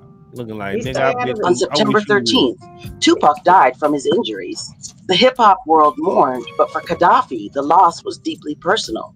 He'd lost his brother and his leader, and now he was a marked man carrying the dangerous knowledge of who was in that Cadillac. He fled the chaos of LA and headed back to the relative quiet of New Jersey, but the danger came with him. Not even 2 months later, on November 10th, 1996, the story ends for Yaki Kadafi. He was at a girlfriend's apartment in a housing project in Orange, New Jersey. Around 3:48 in the morning, police got a call about a gunshot. They found Kadafi in a third-floor hallway, dead from a single. Because if you really knew about what was happening back then, you would know that thug life means the hate you give little infants F's everybody. It did not literally mean I'm a thug, I'm a thug. Duh. He explained that plenty of times. Duh. Okay. I'm just wanting to let you know Everybody know that. Hey, Auntie Leah. Auntie Leah, can you tell Sam about your great speaking voice? That is my own cloned voice. That's my AI voice. I cloned my voice. The gate of God. Shout out to my All right, guys. I know that's right, Cat. You better tell him again. He about to get beat up on YouTube. As long as you know you're a Tupac stan, that's fine. Whatever that's you call fine. it. A stan is delusional. Whatever you, I ain't okay. Whatever you, I'll be the Lulu. I'm the Lulu. The Lulu. That I'll be. Well, you start the video. He was only 19 years old. The story that surfaced almost immediately was that it was a horrible accident. The shooter was identified as Roddy Beale, the 16-year-old cousin of fellow Outlawz member Napoleon. Napoleon, who was out of town, later shared the story he was told. Kaddafi and Beale had been drinking and were playing around with a gun when it accidentally went off.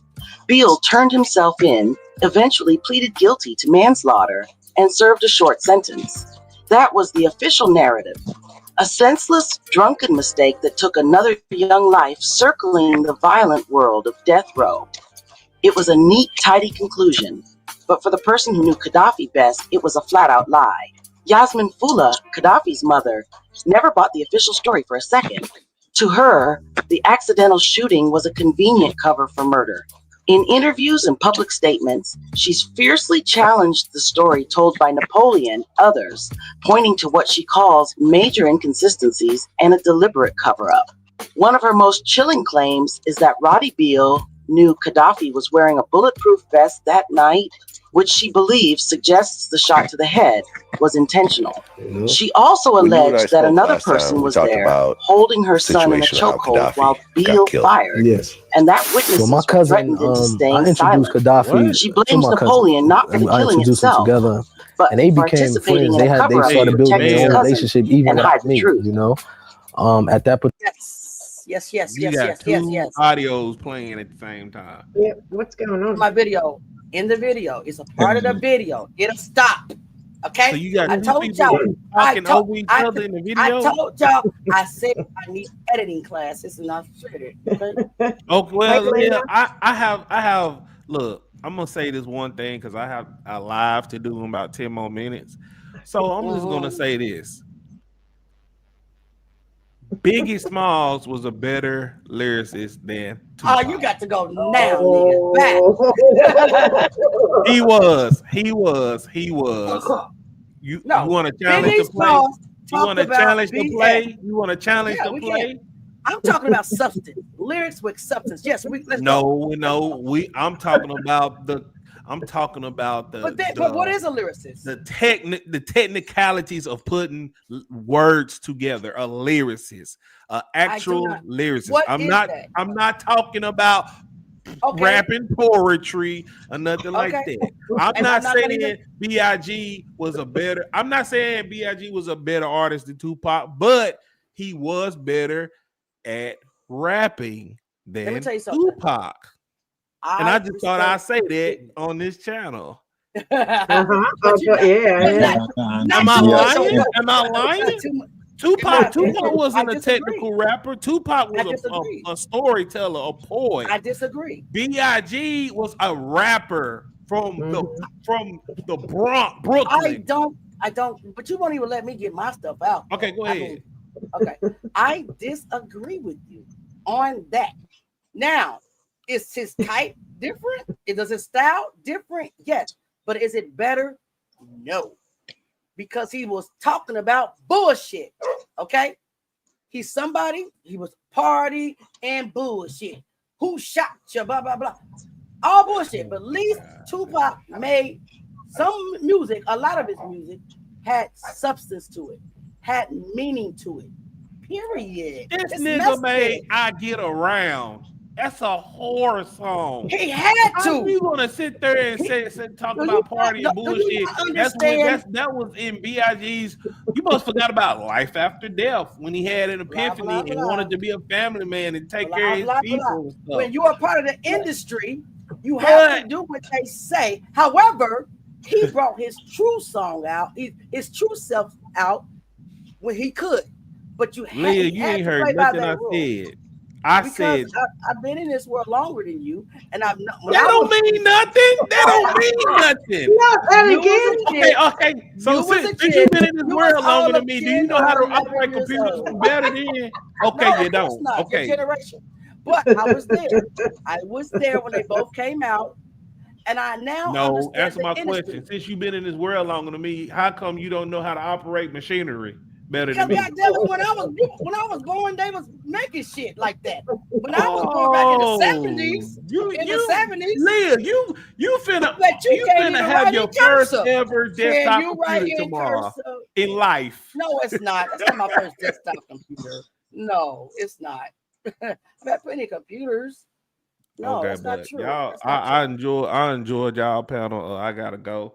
I'll your ass you next time. And anytime you see Pac or anybody in the damn headline, skip this goddamn channel. Hey, B.I.G. better than Tupac. Bye. I can't stand his butt. All right, everybody, it was a pleasure. He did his job. That's what he's supposed to do. He's supposed to rally up the panel. That's what they do on their morning show, which is called DPMO, which is called Don't Piss Me Off. And that's all they do is debate on that channel. So he's in his character. He's doing his job. But boy, everybody go unsubscribe. Don't unsubscribe over there. Don't play with Pop. You play with everybody else. Don't play with Pop. Please and thank you. Because I'll cancel my membership. I'll cancel it. You better ask somebody. Go ask Queen Mama Shakur. I'll cancel it. No, I'm just playing. I really enjoyed him on the panel. He made it very, very entertaining, though. But let's get. That was some good MMA just now. Yeah.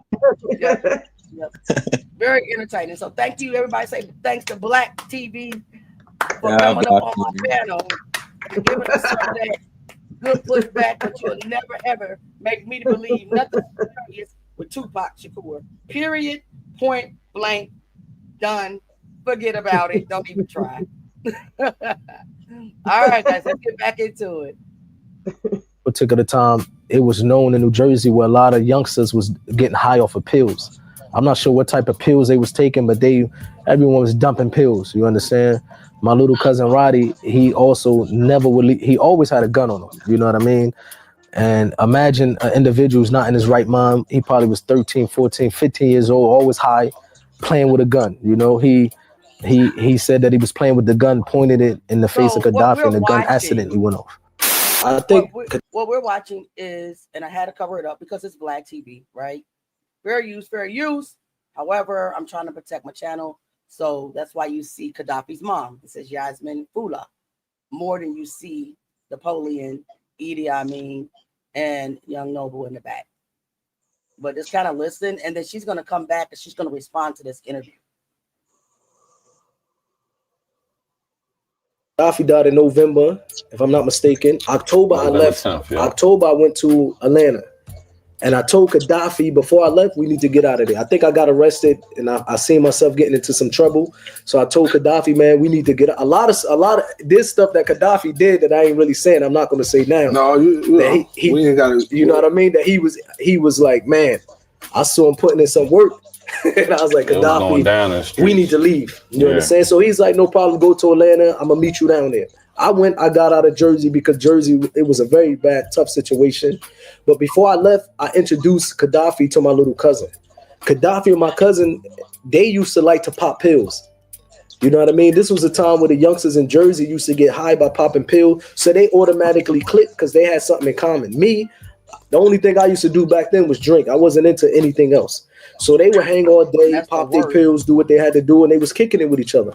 So it wasn't like my cousin took a gun to go to Gaddafi's house and to kill him. He always had a weapon on him. And not only that, my cousin told me they was playing, my friend Kaz had Gaddafi in a headlock. and my cousin pointed the gun at his face and it accidentally went off. That's enough. I don't see how an individual would shoot a gun while his friend is behind him holding him purposely. You understand? Why would he point a gun? So when I spoke to my little cousin, I went to Jersey, and I spoke to my little cousin what happened. He told me it was an accident. My grandfather met. I didn't even know this. Seth told me when I seen Seth a few years ago that even before I met with my cousin, my grandfather met in a hotel with Seth, with Gaddafi moms. I don't know if Faye was there, but with Gaddafi family was Seth and all of them was there. My grandfather was like, "What do you want us to do with him?" You understand? My grandfather said the same thing to Seth and them. They said, "Well, we want him." Yacht mother, Gaddafi mother said, "Well, we want him to turn himself in." And my grandfather said, "Well, at least give him one day to spend time with his kids, but I promise he will be in jail." So not only was myself telling him, "Man, just turn yourself in," my family wasn't backing that. My family was supporting him to go turn yourself in. You know what I mean? When we found out Gaddafi had got shot, we was at a Fanny's house. We was on the floor asleep. I get the call from one of the homegirls that was a friend of Gaddafi's girl at the time, you know what I mean, and telling us. So immediately, you know, we knew what happened. She said he did it. They came to the house. They was in the hallway, and it was just like, you know, it was just hard to believe the whole accident thing, because you know when it happened, you know, there was kids. They ran off, you know, and left. So when the girls heard the shot and opened the door, you know, he was there. You know what I mean? Like my little cousin said, we was kids. He said when I. Well, I'm just gonna say this, that if your friend has him in the headlock, what was the need to point a gun? This doesn't make sense to me. And why would you point a gun? And then how does it accidentally go off? I just don't. It's not like they were tussling over the gun. I mean, does that make sense to any of you? So they were all together, right? That's what, from what I understand. So if they were all together, everything was cool, fine, and dandy. What happened up to that moment? See, these are things Napoleon really can't say. I don't even know why his story is even relevant, because you weren't there. So He wasn't even there. right. So what you saying even relevant? And the fact that the girlfriend, whoever, the lady was inside the house, said they did it. They came here and they did it. I mean, that to me, that says a lot. I mean, to be honest, I can't wait to hear what Yasmin Fula has to say about this. Right. Yeah, she's coming on right after this. He's blowing smoke and mirrors. Are you serious? Yeah, he's blowing smoke and mirrors. She's about to read them to the gods. Now, in my opinion, the people that believe the mainstream media and the stories that are put out there, that are put out there, those are the ones that are not thinking logically, in my opinion, because we're only believing what the media tells us, and we're not able. And I was that way for years, until, you know, somebody that we know, Jack, opened our eyes to this, and I'm seeing it now clearly. Like, it don't make sense.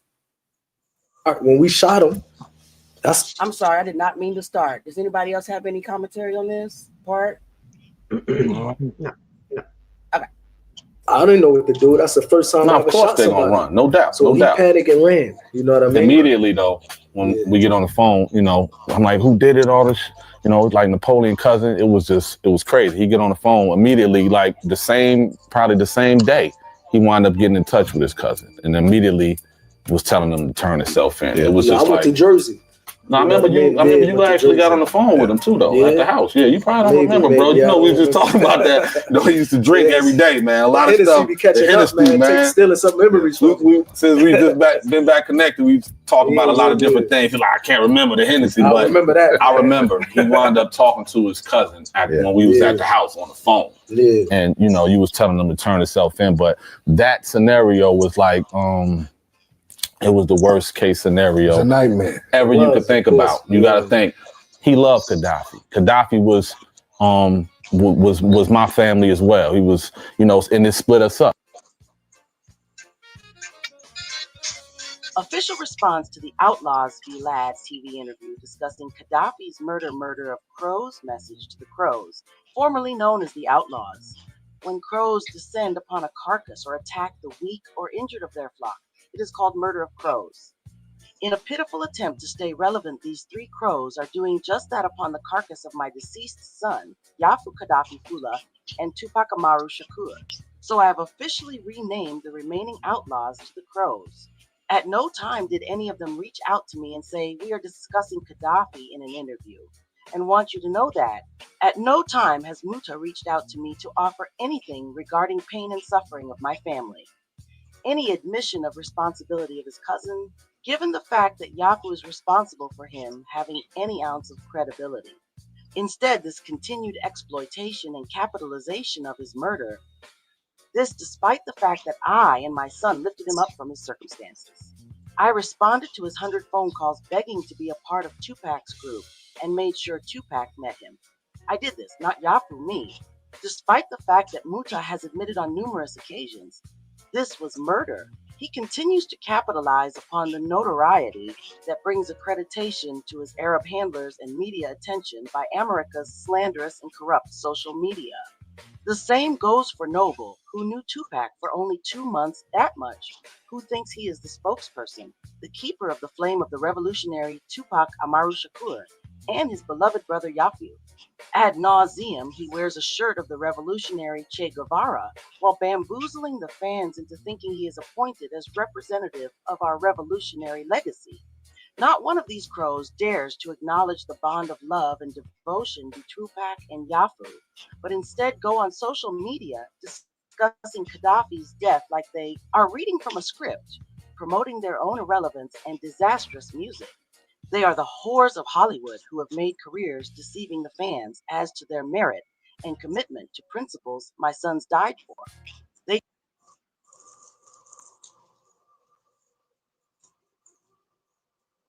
creep around in desperation, trying to stay relevant, commenting on subject matter that they absconded from addressing 20 years ago and now dare to revisit at great harm to myself and my family.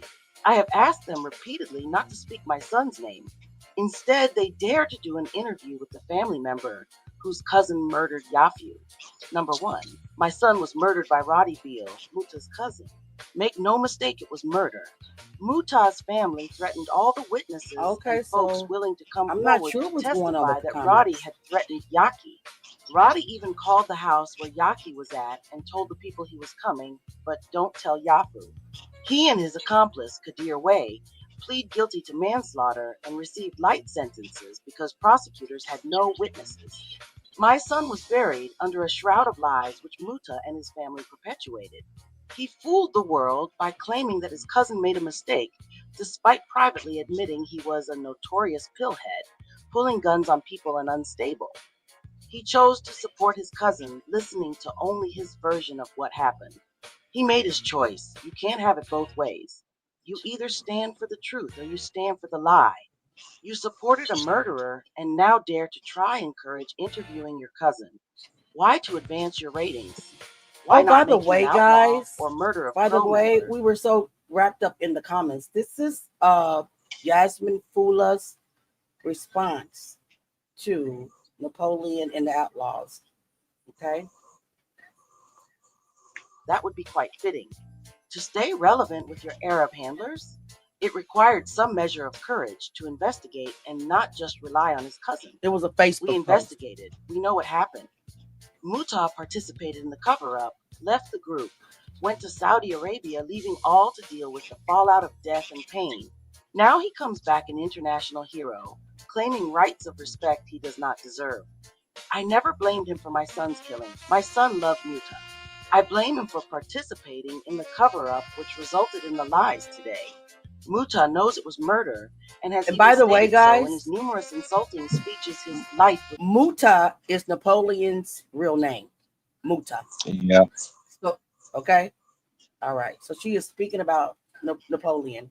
Napoleon is the one of the outlaws who his younger cousin murked Yaki Kadafi. Tupac. Murder is not the same as accident. You cannot have it both ways. As far as the outlaws are pros, go get a real job, you bottom feeders, and stop pimping my son and pimping Tupac. Okay, she done Both read are them. irrelevant. Your music a disaster and disgrace. Noble would have never been here but for the arrest of Fatal at the House of Blues in 1996. You were not even a rapper, you fell into this role by default, because your rap skills are a joke. I never understood why the estate didn't have you go take a seat. Guess they were preoccupied in silencing the more credible griots of this legacy, whose stories were not for sale.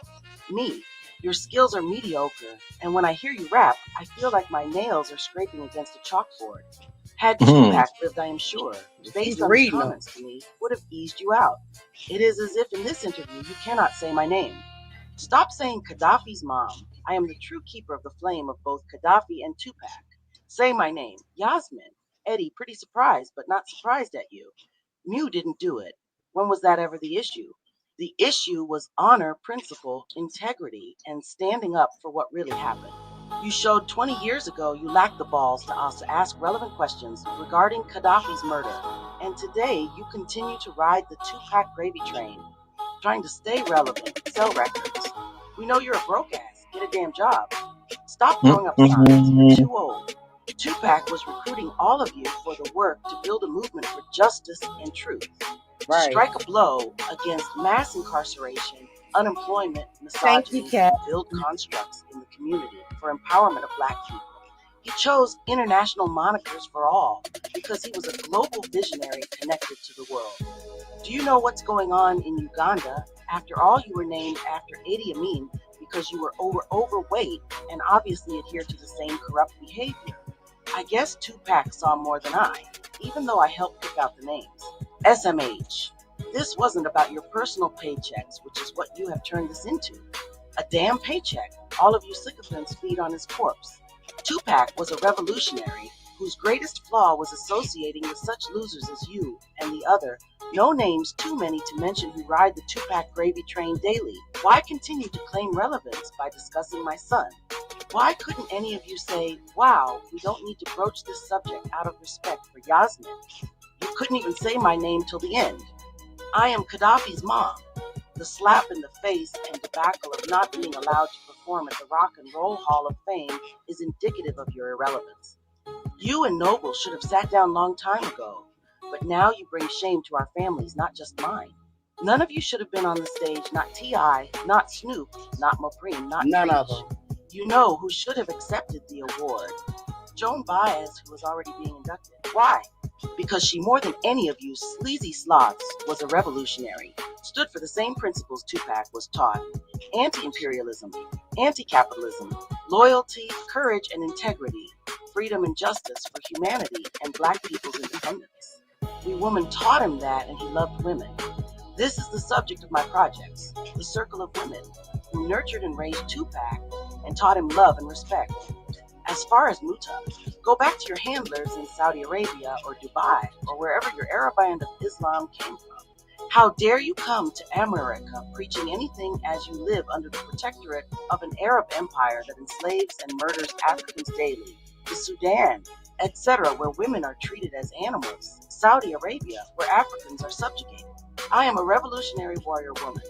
My son was the descendant of a long line of revolutionaries that fought and died for the liberation of Black people. We know our history. You are a stain, the antithesis of what my son lived and died for. You have no right to come and criticize anyone, not the film, not the producers, not anyone, until the self accuses the self. Your fortune or perceived fortune is off the blood of my sons, both Tupac and Yafeu. Every blessing you enjoy would not be but for life of my son. Instead of honoring Yafeu, you bring shame and deceit to our homes, forcing me and my family to bury my son yet again under this shroud of lies and dishonor. You dare to state your cousin wouldn't lie. A predator known for shooting and robbing people wouldn't lie. Why not make him an outlaw, or better yet, murder of crows? He'd fit right in. Your pitiful attempt at staying relevant will be aggressively met by me and anyone who believes you push a religious agenda. Islam is a religion of honor and integrity. You have violated many of the tenets of Islam with your fraud and lies. I remain, as I always have been, the speaker of truth. I did not need to travel from the shores of the oppressors of Africans to understand my duty as a Black being. Speak about the genocide committed against Africans daily. about the Arab enslavement of Africans that would have more relevance. But judging by your crude comments and this fraudulent tour, your motives are self-serving. Do not come to me with a subservient Arabized version of Islam. Come to me with humility and sorrow at the pain you have caused my family. Until then, you are a fraud, betrayer, and liar. Islam teaches when a life is taken, much is to be done to make amends. What amends have you made to me, other than to continue to attempt to capitalize off my son's corpse? Blood in my eye! Your social media tour with the irrelevant crowds is an indication of your fraud, as fans across the globe are enticed into a perverse version of outlaw meaning. The real intent of the group died with the murder of its founding member Yafeu Fula. Had Tupac predeceased his beloved brother, he would have disbanded these crowds and replaced them hopefully with real soldiers. Absolutely. Anyone who sides with and aids the enemies of Black people is a traitor. You have betrayed our people on so many levels. Your betrayal of my family is unforgivable. Perhaps in the eyes of your handlers, you are doing your job, keeping an indigenous deceived population mesmerized with lies. But in the eyes of me, my family, and Black people, you are a traitor. And by the way, in your speaking engagement of unknown known date and origin, where you nonchalantly described Yafeu's murder, stating, a couple of weeks later, the brother that introduced me to Tupac, his half-brother, got murdered by my cousin. Let me know if you need me to post the video to jolt your memory. Webster's definition of murder: unlawful, malicious, premeditated killing of a person. Webster's definition of accident: an unexpected or unintended happening. You can't have it both ways. Was it an accident or was it murder? By your own admission. Okay, two people are talking at the same time. Her public statement, which she titled Murder of Crows, was a blistering critique of the remaining Outlawz members, accusing them of exploiting her son's death. The pain is still raw. Napoleon has always maintained that he believes his cousin's account of an accident, a stance that has created a permanent rift with Gaddafi's family. This has left a cloud of suspicion that has never really gone away. Was it truly a tragic accident fueled by alcohol, or was Gaddafi silenced? Was it just a coincidence that the only witness willing to identify Tupac's murderer was himself killed just 2 months later? The case was closed, but the questions hang in the air. Yaki Kadafi's life was short, but his impact is impossible to ignore. He was a talented lyricist with revolution in his blood, a co-founder of a group that helped define an era. His voice is still right there on tracks that people play to this day. After his death, his mother released a posthumous mixtape, Sunrise, Volume 1, to preserve his musical legacy and help support his children. But you can't talk about Gaddafi's legacy without talking about the tragedy of his death and the enduring mystery of Tupac's murder. He was born from the revolutionary fire of the Black Panther Party and died in the violent storm of 90s gangsta rap. He was the godbrother, the loyal friend, and the key witness. We may never know for sure what really happened in that New Jersey hallway on November 10, 1996. Was it a senseless accident that cut a promising life short? Or was it the final brutal act in the conspiracy that took Tupac Shakur? We have the official story, but for many, justice for Yaki Kadafi and for Tupac remains an unanswered question. What do you think really happened to Yaki Kadafi? Was it a tragic accident or a calculated silencing? Let us know your theories in the comments below. And if you want more deep dives into hip-hop history, make sure to subscribe to the channel. After everything that we've learned from Jaguar Wright, I certainly look at the entertainment industry differently. What's on surface is not always the truth. We must dig deeper, plus use our discernment, and we must be willing to accept that evil does exist in this world. Remember, God told us to walk by faith and not by sight, meaning don't trust what you see as our eyes can deceive us. Without a shadow of a doubt, Hollywood and the entertainment industry reeks of evil and wickedness. Additionally, wickedness in high places, often mentioned in religious contexts, generally refers to the influence of evil forces, particularly demonic or spiritual powers, in positions of authority or leadership. It's not limited to literal high places. but rather signifies the control and manipulation exerted by these forces, which can manifest in various forms of corruption, oppression, and spiritual deception within human institutions and societies. You don't dilute the truth. Yafeu Fula. So, what we're about to watch now, and I just love my AI voice. Yes, I found my AI voice, which is my voice. Yes. But what we're about to watch is this is the official police report that Yafeu Fula about his murking. This is the official police report.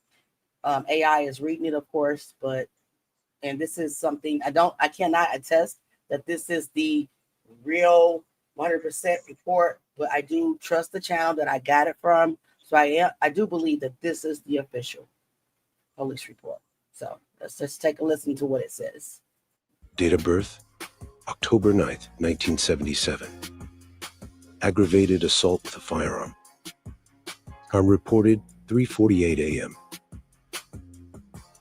The date is November 10th, 1996. The victim attacked was shot. The type of premises was hallway. Object of attack is an unknown firearm. Means of attack is unknown. On the above date and time, I responded to Mechanic Street, on the 3rd floor, where it was reported that a young black male had been shot in the head.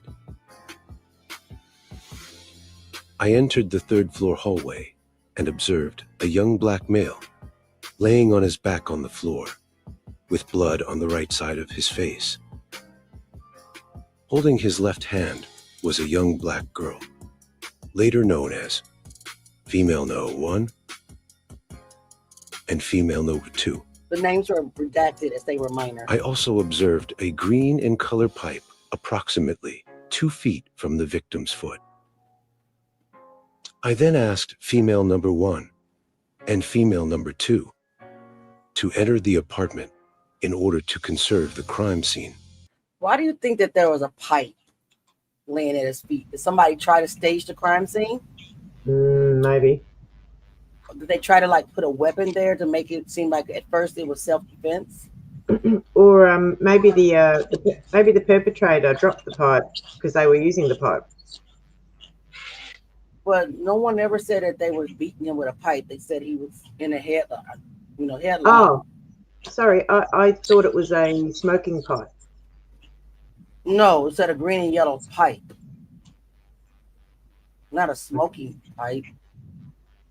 Well, 3 of them were together, right? Mm-hmm. Yeah. It's possible someone dropped it. Right. Yeah. But if it was an accident, why was a pipe there? I guess. But another thing, why was it in the hallway? Was it always there? I mean, why even mention it? I mean, was it in the hallway always? Did someone leave it there? That's the only 2 questions I could think about. Yeah, yeah. Were they trying to? I'm thinking did you try to stage it like he was trying to attack you with a pipe so you shot him? I'm not sure. I guess that's why I'm asking these questions. Yeah, and I want clarification on what type of pipe it was. What are they? Yeah. Well, they would say in America's police reports, they would say what type. They would say a smoke pipe. Yeah, a pipe. Yeah. But they're not saying a metal. They're not saying a metal pipe. They're just saying a green and yellow pipe. They're not clarifying. I thought he said a metal. He didn't say a metal pipe. Let me back it up. I thought he said it. I'm sorry. Let's back it up a little bit. Maybe he did. Exactly. I see that. On the above date and time, I responded to Mechanic Street, on the 3rd floor, where it was reported that a young black male had been shot in the head. I entered the 3rd floor hallway and observed a young black male laying on his back on the floor, with blood on the right side of his face. Holding his left hand was a young black girl, later known as Female No. 1 and Female No. 2. I also observed a green in color pipe approximately 2 feet from the victim's foot. Yep. I then asked female number 1 and female number 2 to enter the apartment in order to conserve the crime scene. Female number 2 then entered apartment 310.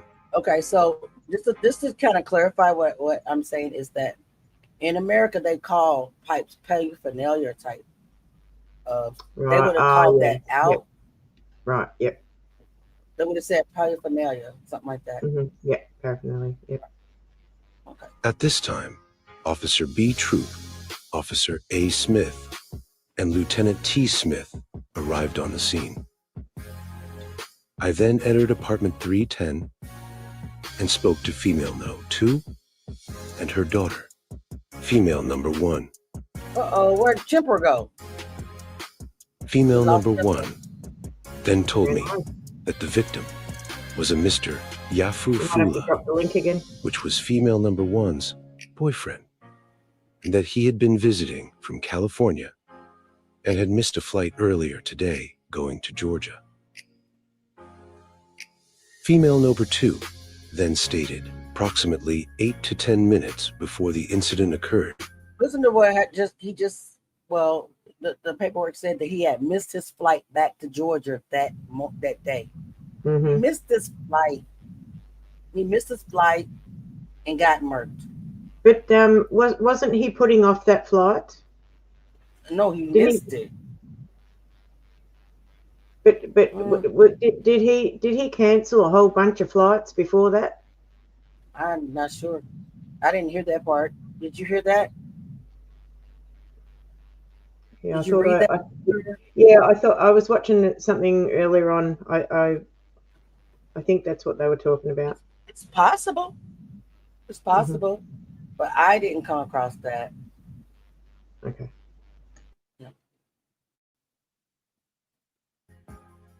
She heard someone knock on her door.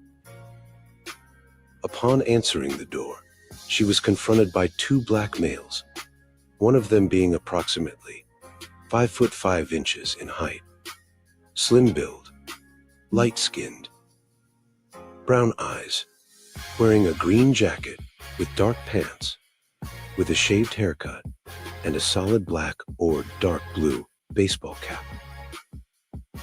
The other suspect was approximately 5 foot 2 inches in height, slim build, brown eyes, brown hair, dark skin, wearing a black shirt, blue jeans, and a green and blue jacket.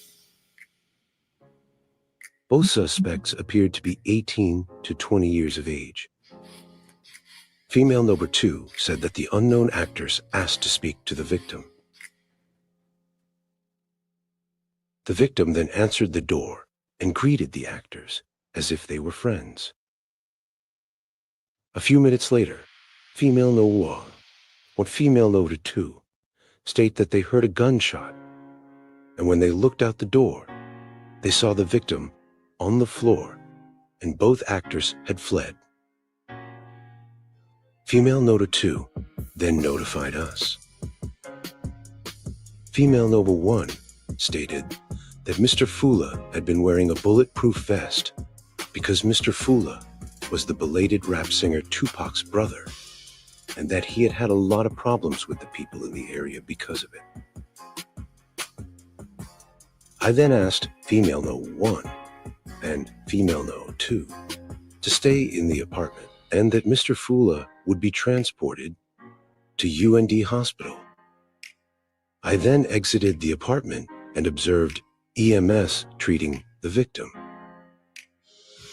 All the victim's clothing and a white-colored bulletproof vest were placed to the side by EMS. Lieutenant T. Smith then told me to follow DMS units to UMD Hospital, located at 150 Bergen Street in Newark, New Jersey, for treatment. Upon our arrival, we were met by a Dr. David H. Livingston. I observed Dr. Livingston treating the victim and observed him pull out one glass vial with a tan-colored top containing a white substance. I then assisted the nurses with the patient's clothing and found $61.30 in US currency, some personal papers, and a small Ziplocked bag of green vegetation of alleged marijuana. The victim's clothing and personal valuables were in my possession until the arrival of Detective J. Anderson. Dr. Livingston stated that the victim sustained a bullet wound to the upper right side of the right eye. Dr. Livingston also stated that the bullet remained in the victim's head and he was going to be placed in an intensive care unit with a life support apparatus. This is beneficial and marked as Orange PD Incident Report 96-29-039. Its date was November 10th, 1996.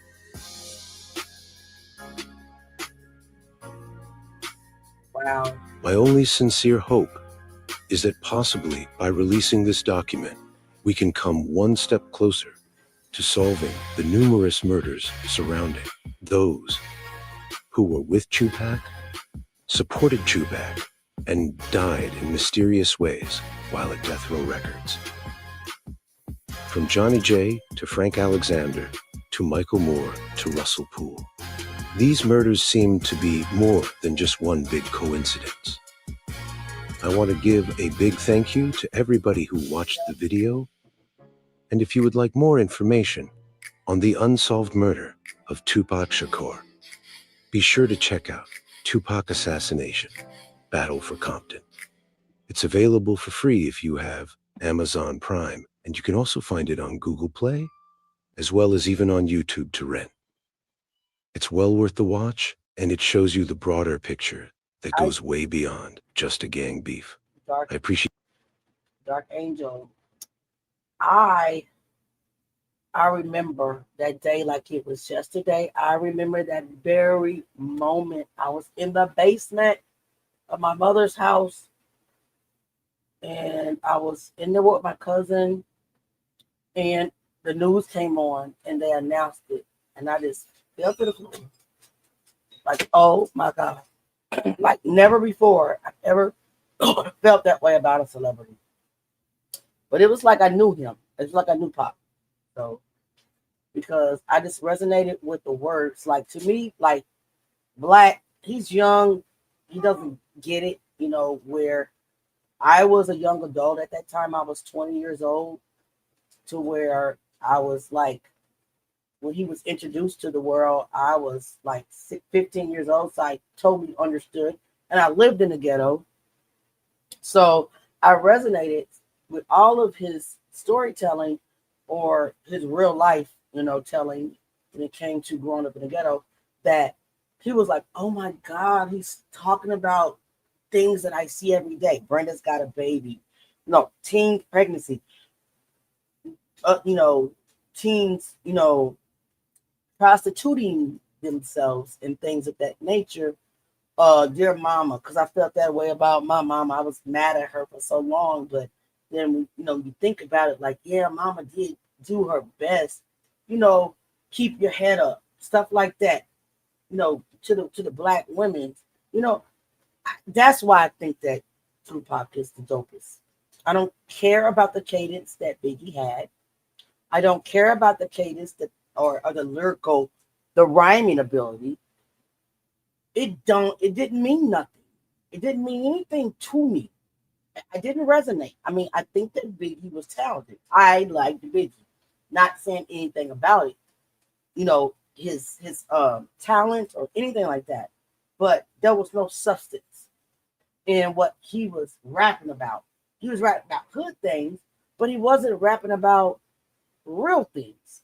He was rapping about, well, yeah, he was, but it was the real things, the devastating things like, oh, I was selling drugs, I'm doing this, get your gap, blah, blah, blah, partying and bullshit, smoking this, smoking that. That type of stuff that they wanted to feed us as a Black community.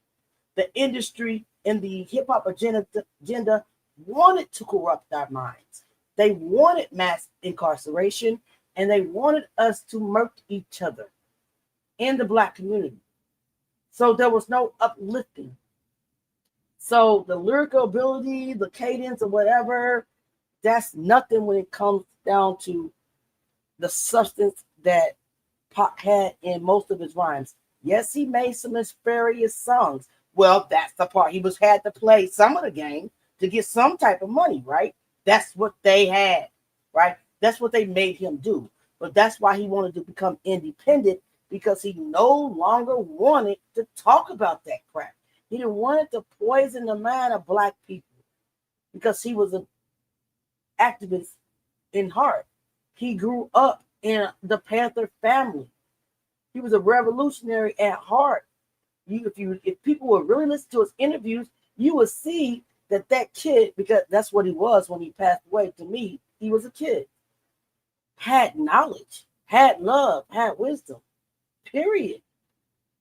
But at the end, Biggie wanted to get away too, but I never seen him rap anything that had substance or anything positive like I did Pop. Period, point blank. There's no comparison. I'll argue that all day long. All right, let's finish this up, guys. Appreciate everybody watching, and I'll see everybody Biggie, on the next it upload. definitely was a sellout.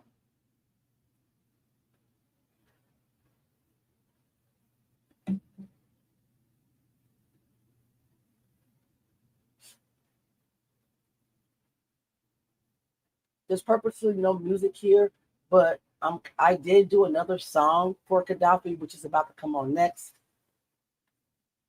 and then the video will end. But this is Kadafi. This is Pac on a birthday, at Pac's birthday. Or did I put something else on here? Or did it not? I'm here. Maybe it didn't take. Oh, there it is. I actually wrote this song as well. I wrote this song and I also produced this song as well. Hope you enjoy it. Hip-hop history is a battlefield littered with ghosts. The deepest scar, Tupac Shakur. A murder case built on lies and whispers, but forget the theories.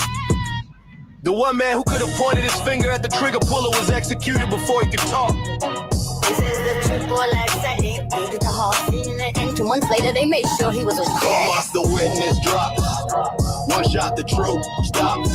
Just an engineer, that's the story they sold. Or a hitman's correct to keep a secret cold. The only eyes that saw the killer face.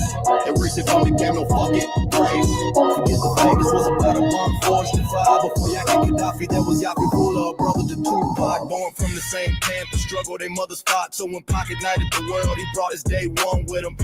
United him an outlaw, gave him the name of a fallen leader. Kadafi wasn't just a voice on tracks like Hail Mary or the war cry or Hit 'em Up. He was a general in Pac's army. The loyalty put him in the crossfire in Vegas, September 7th. The convoy rolling behind.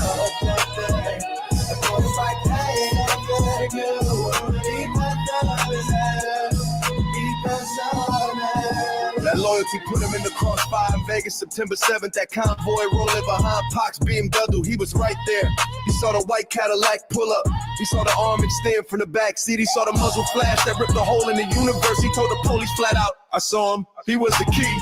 The one man who could burn their whole conspiracy to the ground, but the cops stalled, the feds delayed, and the death sentence was signed in their silence.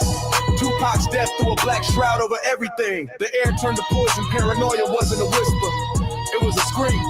The Outlawz were just kids, the king assassinated, and now they were targets. Gaddafi retreated to Jersey, but the target on his back burned like a brand. He told his girl they were back burn up for revenge, but the silence what he saw. October bled into November. The Machiavelli album dropped, the prophecy from the grave, and it was Gaddafi's voice, a ghost on the record, a final warning. 5 days after that album hit the streets, the prophecy came true. The clock ran out. 2 months, the witness drops.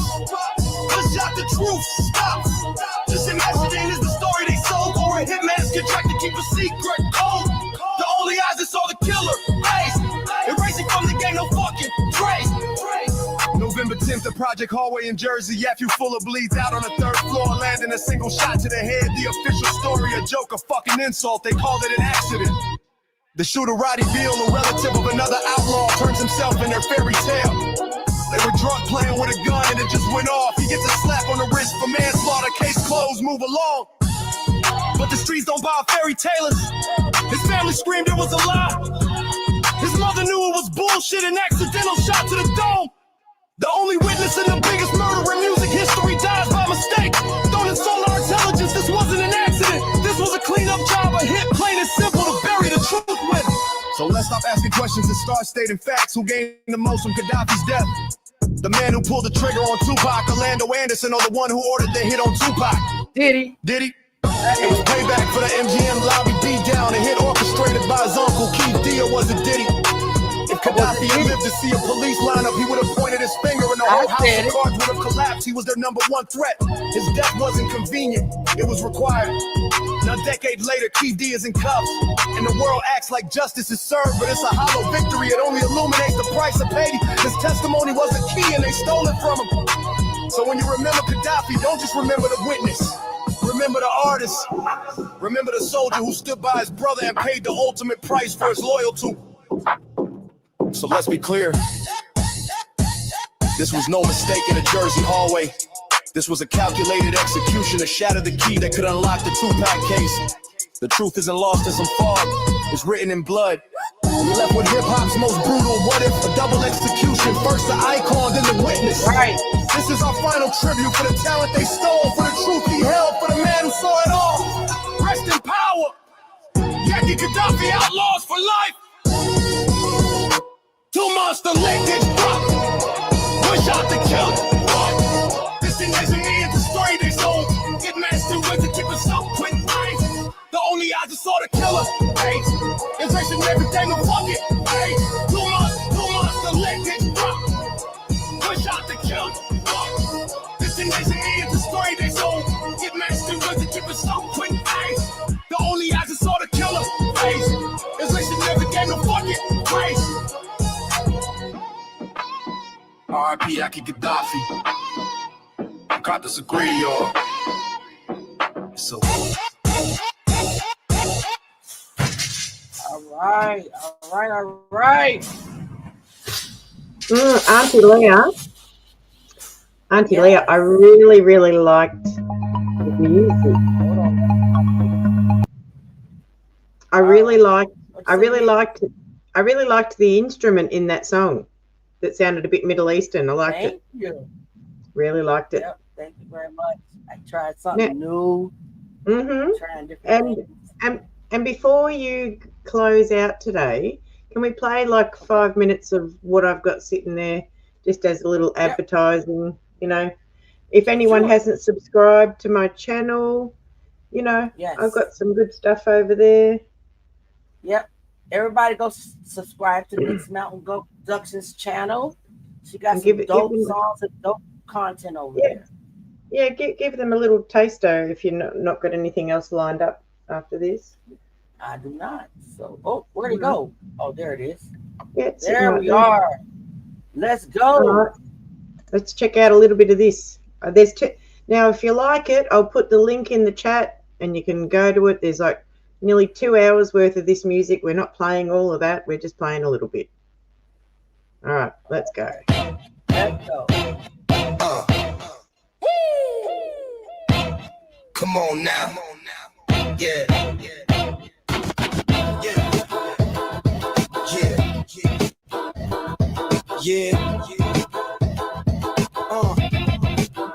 Get on up, yo. That's it. Now move with me. Move with me. Yeah, here we go. Yeah. Yeah.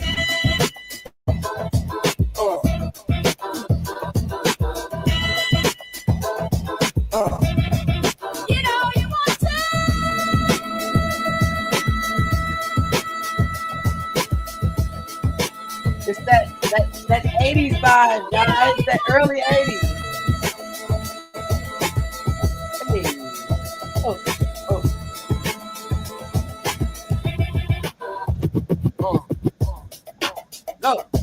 Get on up.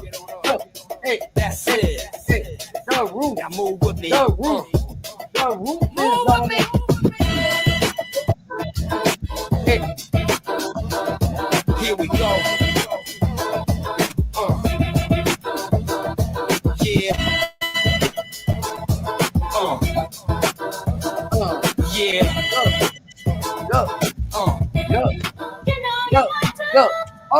Oh, y'all don't want me to do it. I know how to break. I'll do it, y'all. Oh.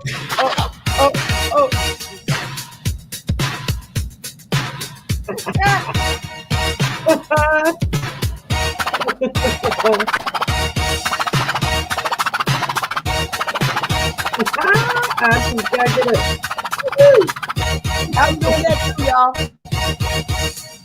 The room is tuned. Take us back, Nick. Take us back.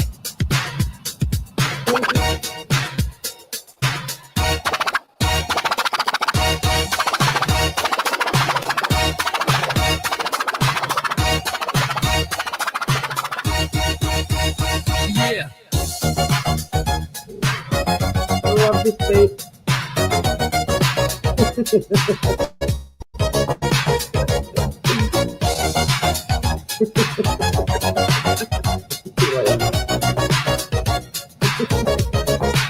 You know you want to. Get on up. That's it. Now move with me. Move with me. Here we go. Oh my God, you talking about aim. Yeah.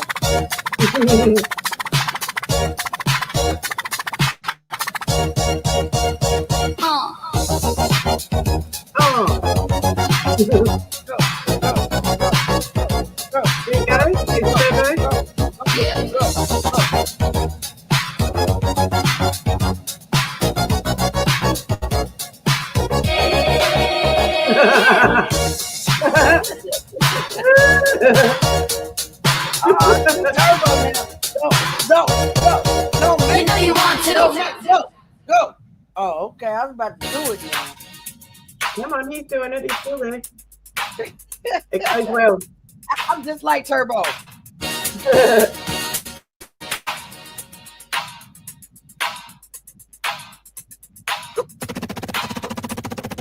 Come on now.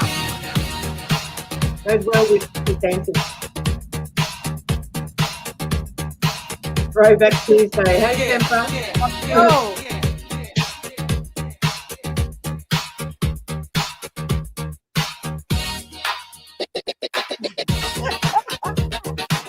Go Turbo. Go Turbo. Go Turbo. Go Turbo. Yeah, I did it. Y'all see me do that. I got it.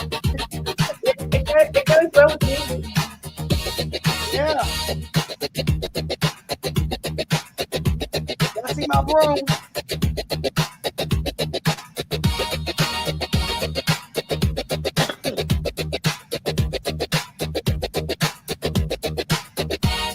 Go for it, Archangel.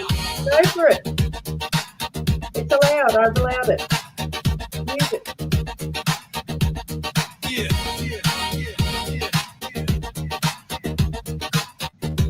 There's 2 hours of it there to pick from.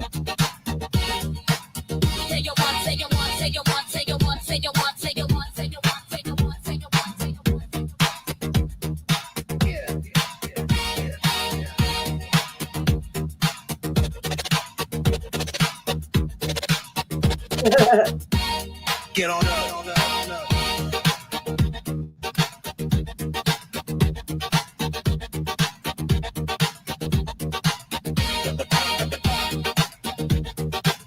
That's it.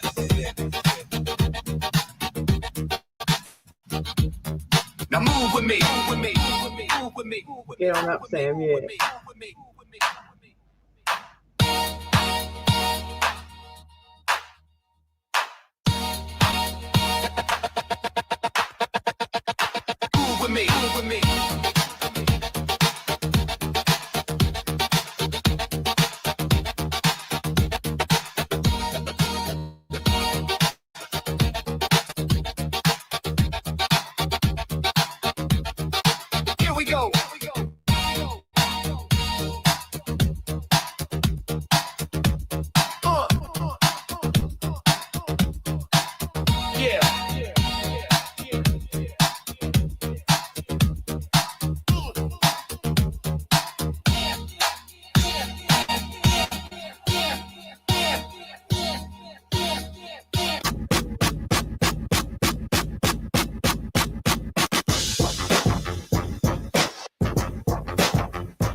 get on now. Yeah.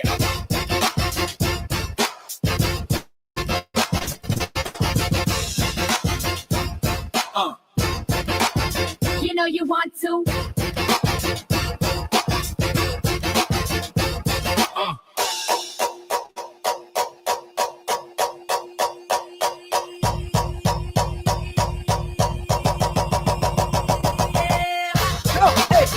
Hey, Jerry Curl. Hey. You know you want to.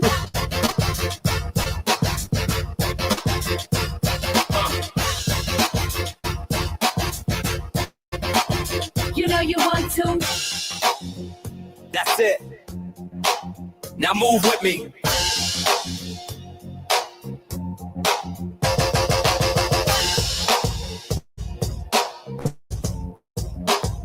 Move with me. Here we go. Yeah. Yeah. You know you want to. Go, go, go, go, go, go, go, go, go.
back to the white girl.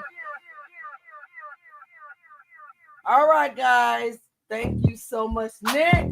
And that was awesome. If you guys want to hear the full mix, please head over to Nick's channel.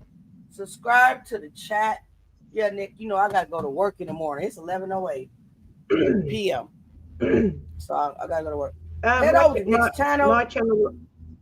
Yeah. Oh, yeah. You know what? I will go live and I'll play it. I'll play the whole thing over there. Go live and play it. Yeah, I will. Auntie got to get up in a few hours, and I got to go to sleep. Nick, on the other hand, she's a little bit more flexible with her time. So please head over to drop your link. Just let me drop my channel link in, or Archangel can, before we go. Is Archangel doing it? You can drop it yourself. Yeah, well, I'm. Hey guys. Oh. Great to see you here again. Of course. Oh my God.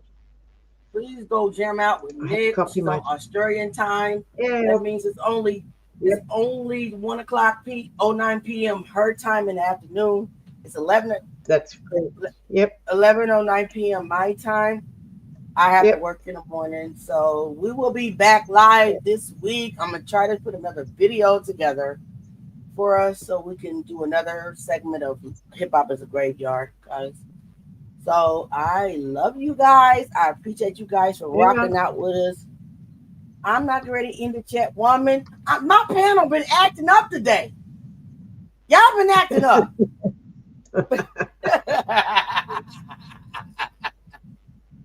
4 in the morning. I don't know where Jay behind is, but Jay doesn't feel well. Hopefully he'll be back with us soon, though. He's not feeling well right now. But I want you guys to know I appreciate you every time you give us a view, every time you tune in to us. Please like the live, share the live. We want to grow. I think, like I said, I thank God that I'm over 3,000 subscribers now. We got to get Nick caught up. Please share the live. Temper. Please share the live. Please like the live. Share it on all your social media platforms. We got a lot of good content coming. Jag Nation, always to the end, no matter what. It's always Jag Nation, Jag Country. We love her, no matter how many people that want to visit the panel and don't agree with what we believe. The logical speaker ones are the ones that are in this chat and the one that's on this panel. We see it. We see beyond what the eyes tell us or what the media tells us. Period. Point blank. Here's what it is. I see it. I'm pretty sure you guys see it. Yep. Truth teller. Truth teller season. Woke. Stay woke. Okay. Love y'all. Please go over to Nick's. Come over to my channel. I'll go live right now. I'm going to sleep. Good night, Auntie Leah. Thank you. Love you too. See ya. All right, guys. Peace. Bye. Bye. Please